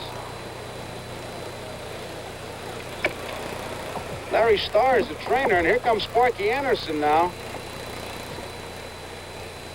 What do you think, Marty? I don't really. It looks like now he indicates something is wrong with his right ankle, Joe, and apparently it's something that's just come up because Don has had no point in the season when your pitching staff is dog-tired.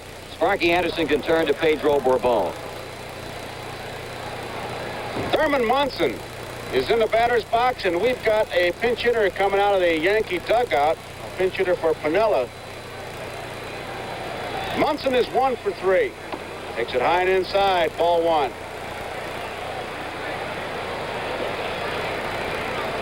McEnany continues to throw, and now the guy that you talked about earlier, Raleigh Eastwick, has gotten up.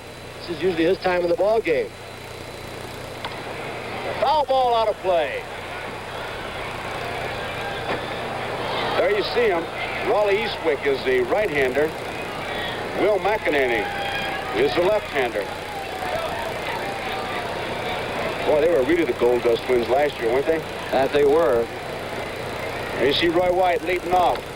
Tap down the third base line. Bourbon's going to have to hustle. Got him. Nice play by Bourbon. Munson running hard is out at first. Roy White takes second. Munson runs fairly well. When you hit a ball like this, you don't get that good a jump out of the box. I'll tell you who made a pretty good cheap job down at first base as Bourbon ranges far to his right. Tony Perez got off that base kind of quickly, like a bullfighter. Here is Carlos May. He is the pinch hitter for Lou Piniella. He's been a designated hitter most of the year. Strong-looking hitter. Chokes up on that bat. Hit .259. 3 home runs, 43 runs batted in. Strike 1. Don Gullett had to lead the game. Bourbon is now the pitcher for Cincinnati.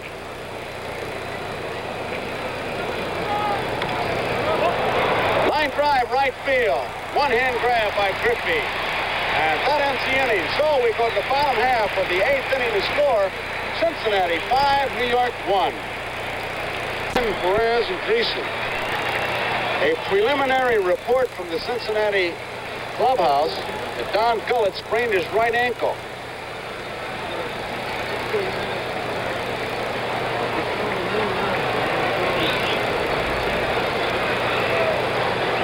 Here is Morgan. Hit a home run. Give the Cincinnati Reds a lead in the first inning. Takes it outside, ball 1. Fly to left and was out on strikes.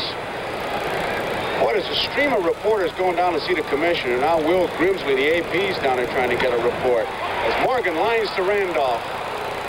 In case you joined us late, what happened? The sequence, Billy Martin talked to George Steinbrenner and Gabe Paul, who are seated in the official box. And with that, Gabe Paul got up, left, and went to talk to Commissioner Kuhn. 2 innings later, back he was, and it's supposedly, and it's an unconfirmed report that I'm giving you, a delicate situation involving technical equipment. They've also talked to Lee McPhail, who is the Lee Wire, the umpire. Talked to everybody except Secretary of State Henry Kissinger. 1 ball, 1 strike on Tony Perez.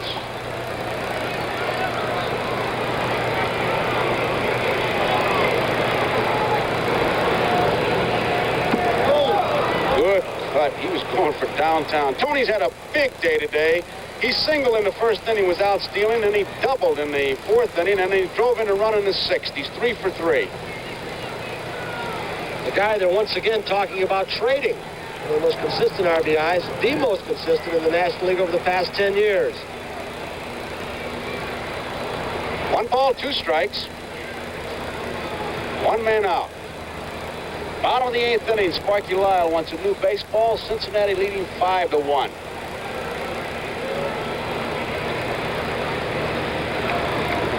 Sparky with that chew tobacco like he's got the mumps. Foul out of play. What do you think Larry Bowa went through to him as he walked by? I saw that disgusted look he gave Bench on your pregame show. Bench just had a little wad in. 1 ball, 2 strikes.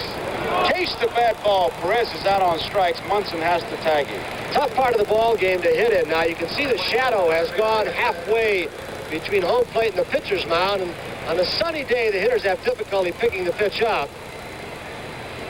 They're going to score runs daytime here. Do it early. Looked like that screwball, Tony. He turned it over. Danny Dreesen. He's 0 for 3. Strike is called by Lee Wire. Fastball. Once again, activity in the Cincinnati bullpen.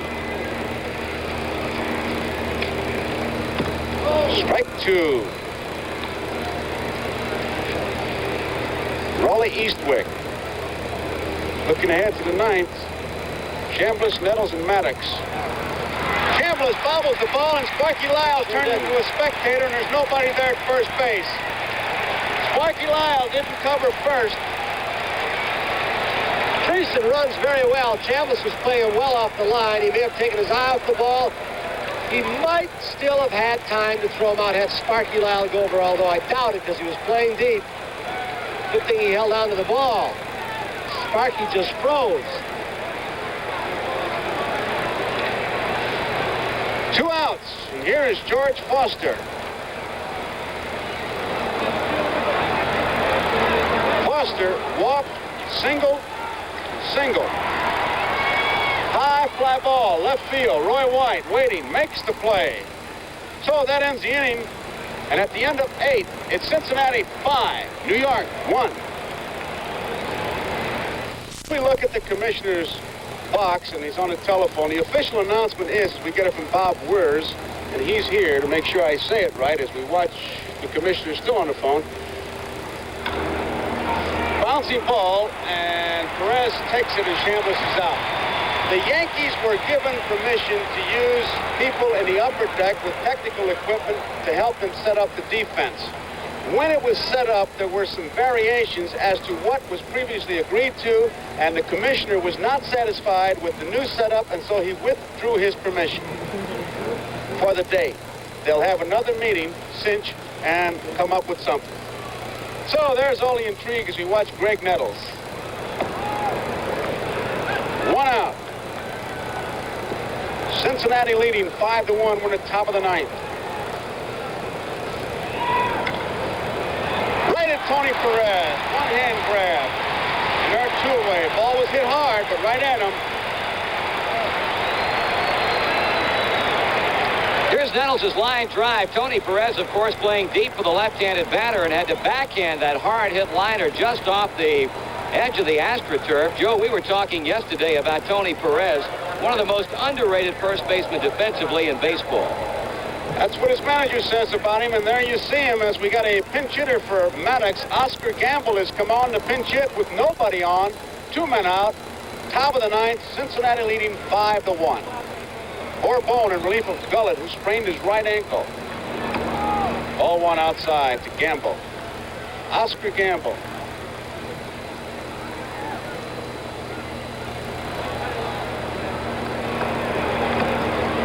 That got Lee Wire, the umpire, on the right shoulder.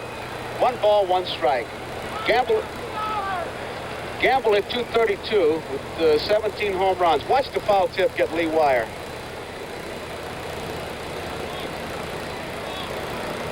Right off the right shoulder. Boy, that hurts.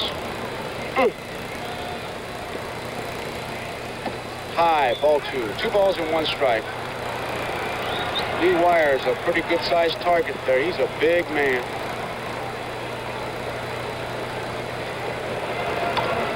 Popped up, foul territory. Drifting over Rose. May have a play. He does. Pete Rose makes the play. That ends the ball game, and the Cincinnati Reds win the first game of the World Series by the score of 5-1. There they are congratulating one another. Tony Perez, Morgan, Concepcion, Rose, and Sparky Anderson comes out. Larry Shepard. The Cincinnati Reds defeat the New York Yankees in the first game by the score of 5-1. Don Gullett was the starter, had to leave because of a sprained ankle. Gullett is now 2-1 in World Series competition, and Marty Heat didn't look fast out there. So, the Cincinnati Reds head to the clubhouse, and they are the victors, and we'll be right back with some interviews, talk to the players right after this.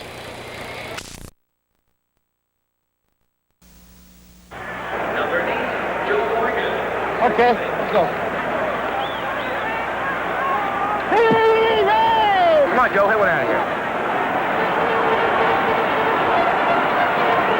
Bring it again, Joe.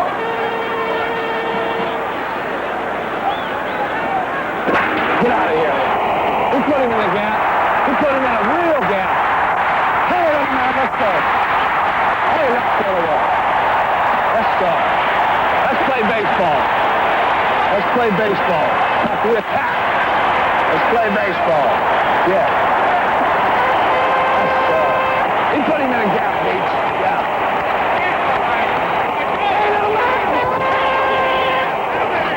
Let's go away. We're going to beat on him. We're going to beat on him. That's the beginning.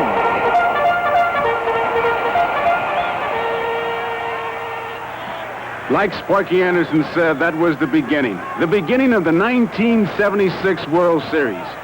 It all really begins in October with the League Championship Series, which you must win to get into the World Series. 9th inning, the Reds 2 runs down to the Phillies. George Foster hits a home run, and now they trail by only 1 run. It comes in the 3rd game. The Reds won the first 2 and only need 1 more win for a sweep of the pennant.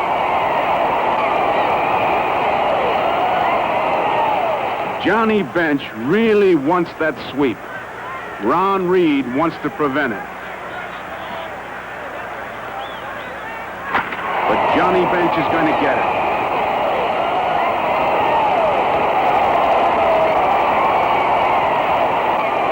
The back-to-back home runs set up the winning run.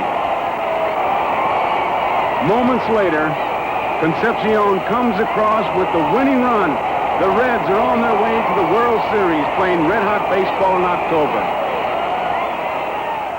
In New York, Billy Martin and the Yankees had a pennant to win too, but it didn't come as easily. A hot-hitting Chris Chandler steps up in the 9th of the 5th game.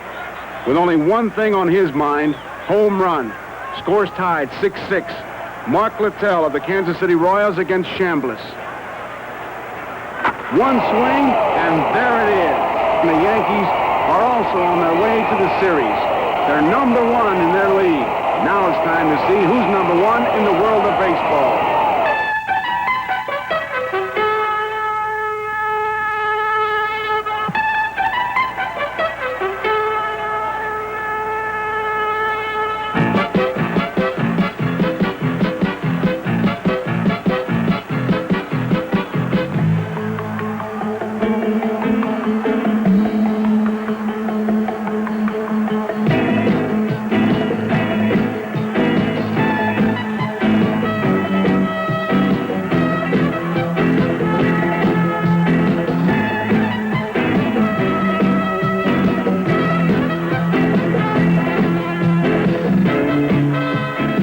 October 1976, and the New York Yankees and the Cincinnati Reds meet in the opening game of the World Series in Reds country, Cincinnati's Riverfront Stadium, and the fans are here to see their Reds play baseball.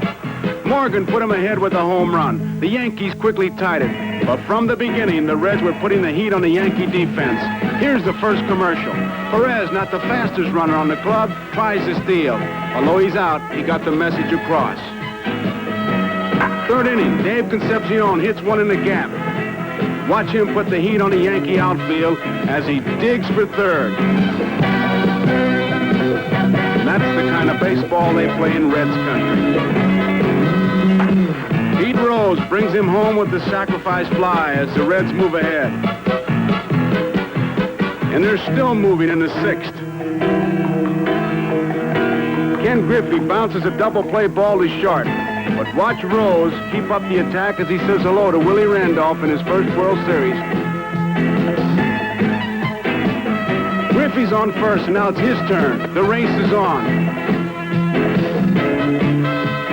While the heat moves on. Perez singles. But watch Griffey, he can't see, look at his head. But his legs keep moving. He knows where he's going. He's heading home.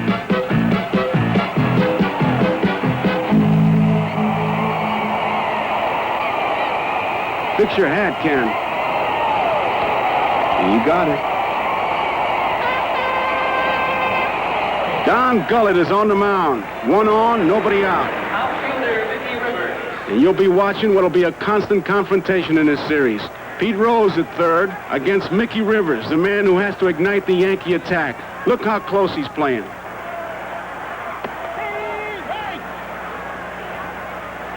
Hard to tell if Mickey Rivers is talking to the umpire or Rose.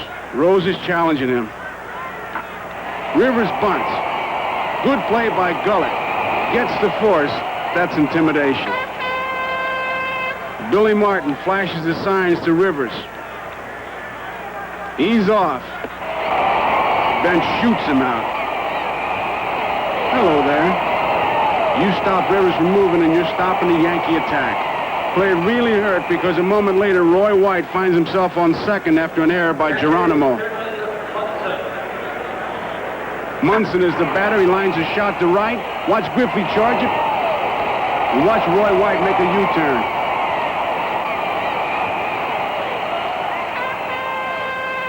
Martin's not happy. Blue Piniella, who scored the first Yankee run. It's a soft line drive. Morgan grabs it, and the Yankees, who had 4 base runners in this inning, come up empty in what could have been a very big inning. Morgan was there a couple of times to help Gullett. Made 2 big rally-breaking double plays. Watch this one. Morgan has it. Forces Chambliss out of the baseline. Fires the first. Double play.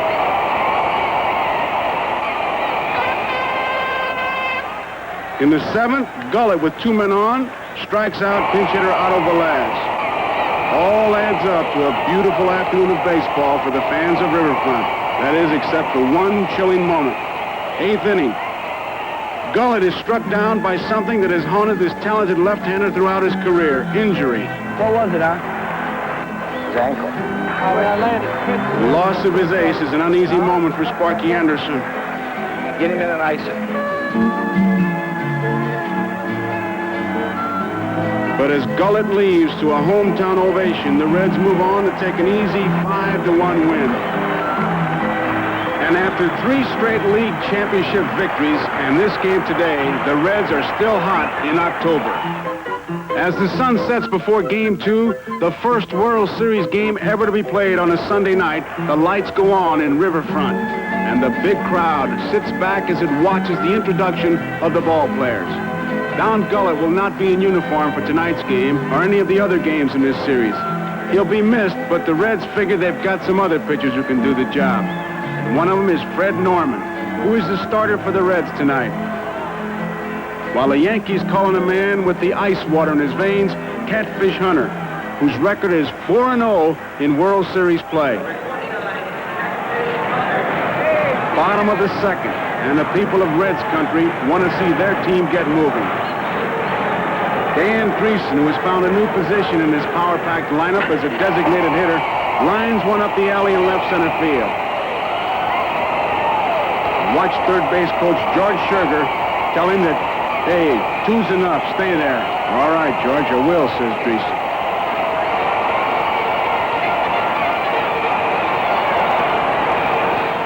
George Foster, who led the major leagues in RBIs and is batting 6th in this Reds series lineup, lines a base hit to center field. Brings the fans to their feet, and it brings home Dreesen with the first run.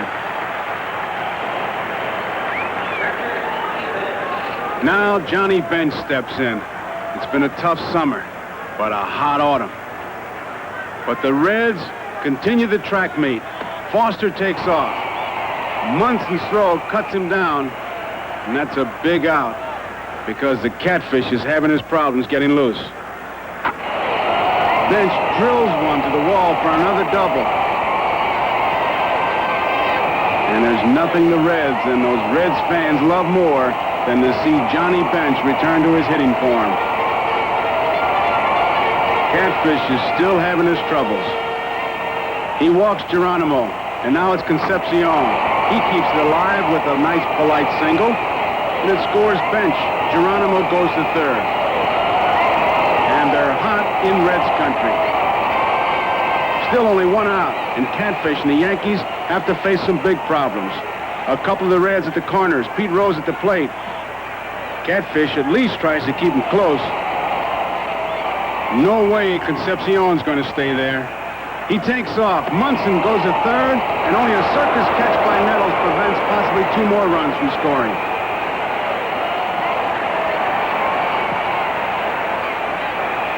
Rose walks.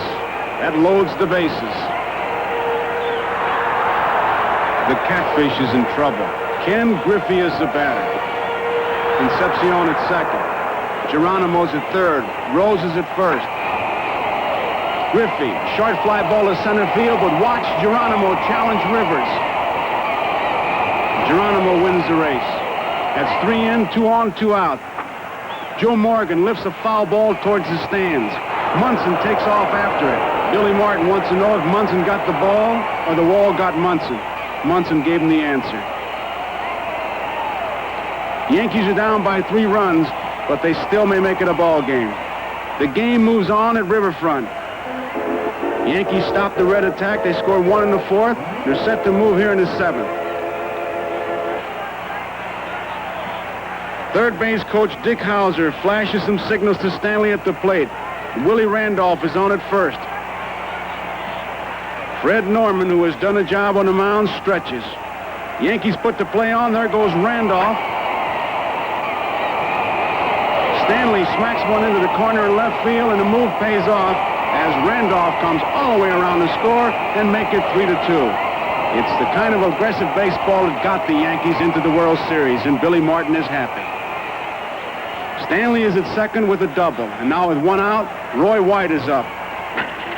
He lines a single to left, but watch Foster charge the ball, fires home. Stanley is held at third. Bench calls timeout. Sparky is thinking, and he makes a pitching change. World Series veteran Jack Billingham comes in to pitch to a tough hitter, Thurm Munson. Munson hits a ground ball to the right side. That brings Stanley home with the tying run. The Yankees know they need this ball game. After the shaky start, Catfish and his guys really go after it.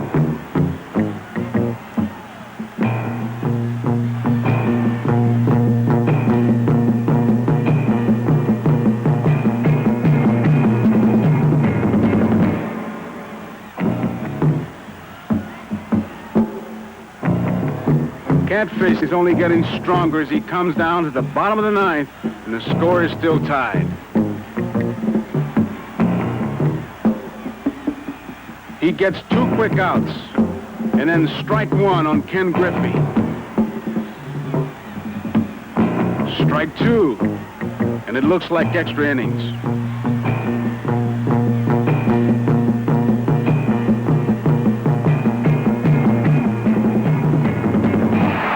An off-balance throw, and suddenly everything is rearranged. Take another look. Griffey gets a lot of infield hits because of his great speed, and it's that speed that forces Stanley to make a hurried throw as he chose to go for the out. It was an aggressive choice by Stanley, and when you play aggressively, you're going to win some and lose some. And this one is scored a 2-base error. The Yanks decide to walk Morgan intentionally and pitch to one of the game's toughest RBI men, Tony Perez. They say he can drive a run in from the clubhouse.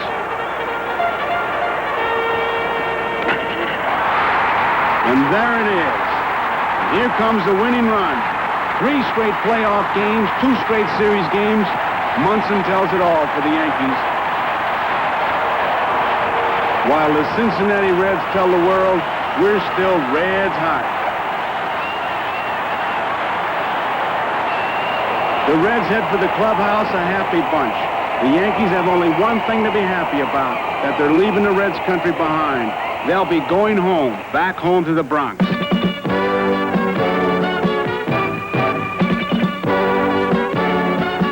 The fans are back.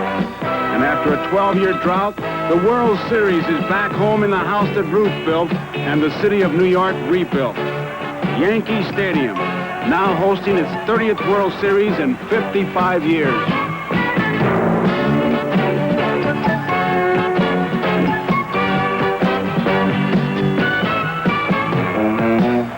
Some things have changed, but much still remains. Monuments of past glories and some faces of past glories. Scooter Phil Rizzuto, Monty Irvin of the New York Giants, Yogi Berra and Lefty Gomez. One thing that's new is the scoreboard, where a ball player can see what he did or didn't do a moment before. The Yankees would like to see themselves get back into this series, and they're hoping that man, Doc Ellis, a 17-game winner and a former National Leaguer, can help them stem the red tide.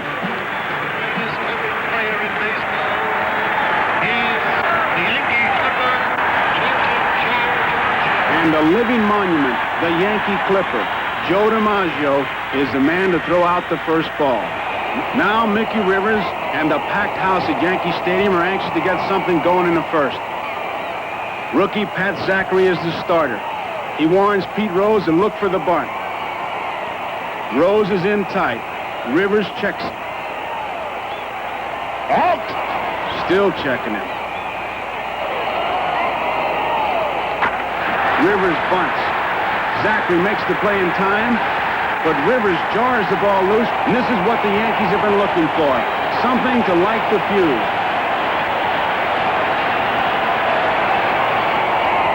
Whoops! Picked him off. No, it's only one out. The big crowd is silent because they came to see Rivers move on a base pass. Moments later, Billy Martin still can't believe what he just saw. He wants to ask umpire Billy Williams about Zachary's pitching motion. Simple. When he comes stop, one time, another time he just comes and hits and goes right through. He's got to do one or the other. One's a ball. I want to just say one thing. Yeah. This we allow. It is not a balk for us. Why? I think it's a... All he has to do Billy is is stop. deceiving the runner. He's deceiving the runner. He's not deceiving The hell anybody. he isn't. Who's he deceiving? My runners, they're going to go on one or the other. They're going to go when he comes to a stop or he breaks halfway. He's all right. You mean you're going to allow that? I'm going to allow it. You can allow the break in his knee, too, when he throws to first base? Is that a balk? As far as we're concerned, all right. No. All right. Okay? All right. All right. Billy loses another one, but it's just the beginning of a tough night for the Yankees. Top of the fifth, Rivers checks his man Rose. He's still there. This time Rivers gets a nice little parachute. Ball lands, doesn't even bend the grass. It's a good start because the Yankees need runs. After White walks, Morgan comes in to tell Zachary to be careful. He knows that. Munson's the batter. Munson's a guy who could hit a line drive on Christmas Eve. He hits a line drive, but it's right to Tony Perez. Fires the second. Rivers is out. Rivers is having one of those nights. Double play, the end of a big inning. It wasn't Mickey Rivers' night, and it wasn't starter Doc Ellis' night either.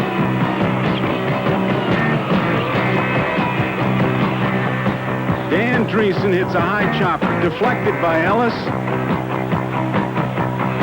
Safe. There goes the runner. Munson can't find a handle.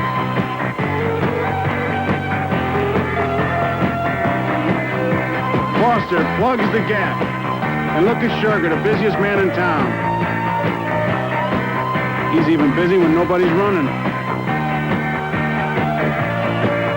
Over Chambliss's head, Randolph makes the play. No, he doesn't.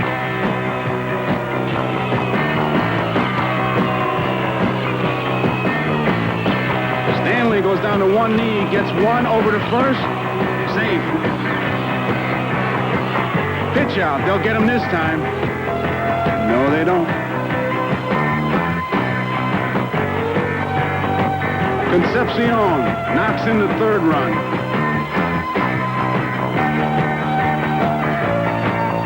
He's not even sure what he wants to do.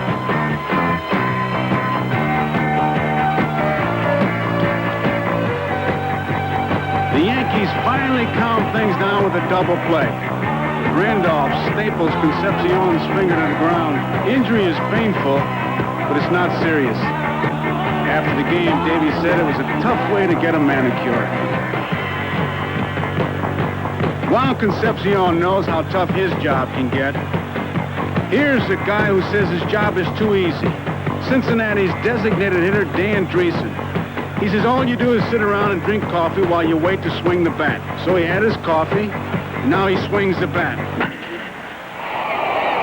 And that makes it 4-0 Cincinnati. It's a lead the Yankees never catch. while the Reds, who didn't want to see this designated hitter rule in the series, are content to give Dreesen his coffee and every possible chance to swing the bat. Yankee reserve shortstop Jim Mason got only one chance to swing a bat in the series, but he made the most of it with a line drive home run in the 7th. It made the score 4-2. Mason had only one home run all year, and you can tell it, man. He's running the bases in overdrive. Watch him in the dugout. He's going to shake everybody's hand. It's a moment for Mason to remember, but a night the Yankees would rather forget. Their rallies are frustrated by Cincinnati pitching, while the Reds go on to wrap it up and make the final score 6-2, and a chance to go for a full October sweep in Game 4.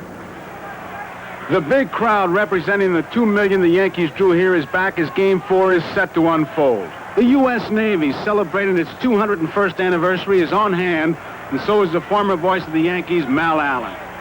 The voice of the national anthem is Seaman Robert Johnson, while the men in pinstripes are out to try and stop a red October sweep. Pete Rose hands in the Cincinnati lineup. Yogi Berra, the Yankee lineup. The Yankees are going with one of their best pitchers, 19-game winner Ed Figueroa. And as always, Pete Rose is ready to start the action. And he gets it going in a hurry. A ground rule double.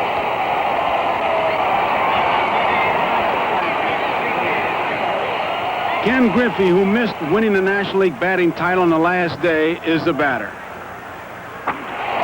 Griffey hits a ground ball to Stanley. Fires to Nettles. They got Rose hung up. Rose turns coach and says, "Come on over, Ken."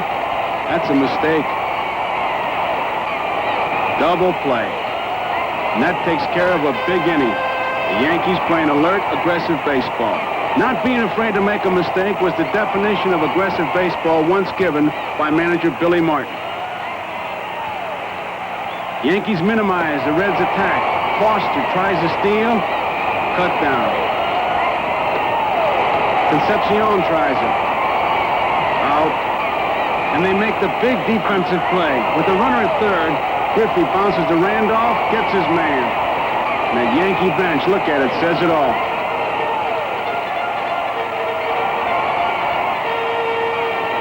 Offensively, the Yankees are aggressive also, led by team captain Thurm Munson. While the Reds go on getting tougher for the Yankees, Munson gets tougher on the Reds. Starts with a first inning base hit off Gary Nolan. Chambliss lines a hit to left center field. Watch Munson. He never hesitates. He's coming all the way. Here's the throw. Not in time.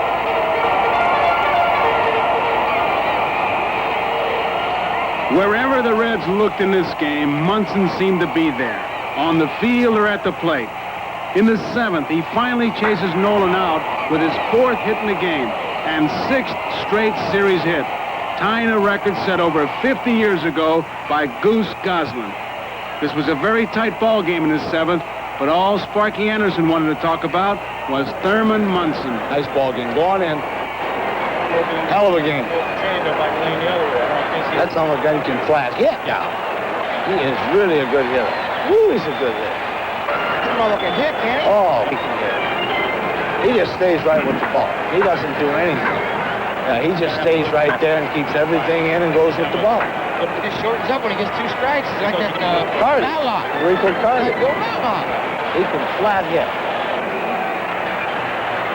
That's on a guy who can flat hit.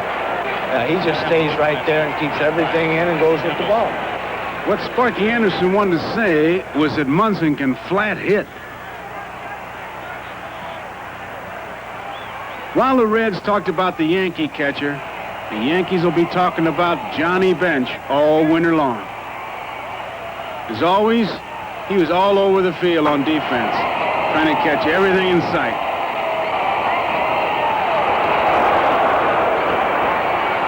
He made a big play in the 4th. 2 on, Randolph set the bunt. Misses. Bench fires his second. Nettles is trapped. Rose tags him. Rallies over. While the Yankees defense the Reds running, Bench provided the one element which can't be defense. Pointing the bat, a new theory, timing the pitcher's motion. And there it goes. You have to hit. You're hitting all the way. After his toughest summer of injury, pain, and frustration, Johnny Bench comes back in flying red colors to bring his team closer towards a red October sweep. The homer gives the Reds a lead, which they hold into the ninth.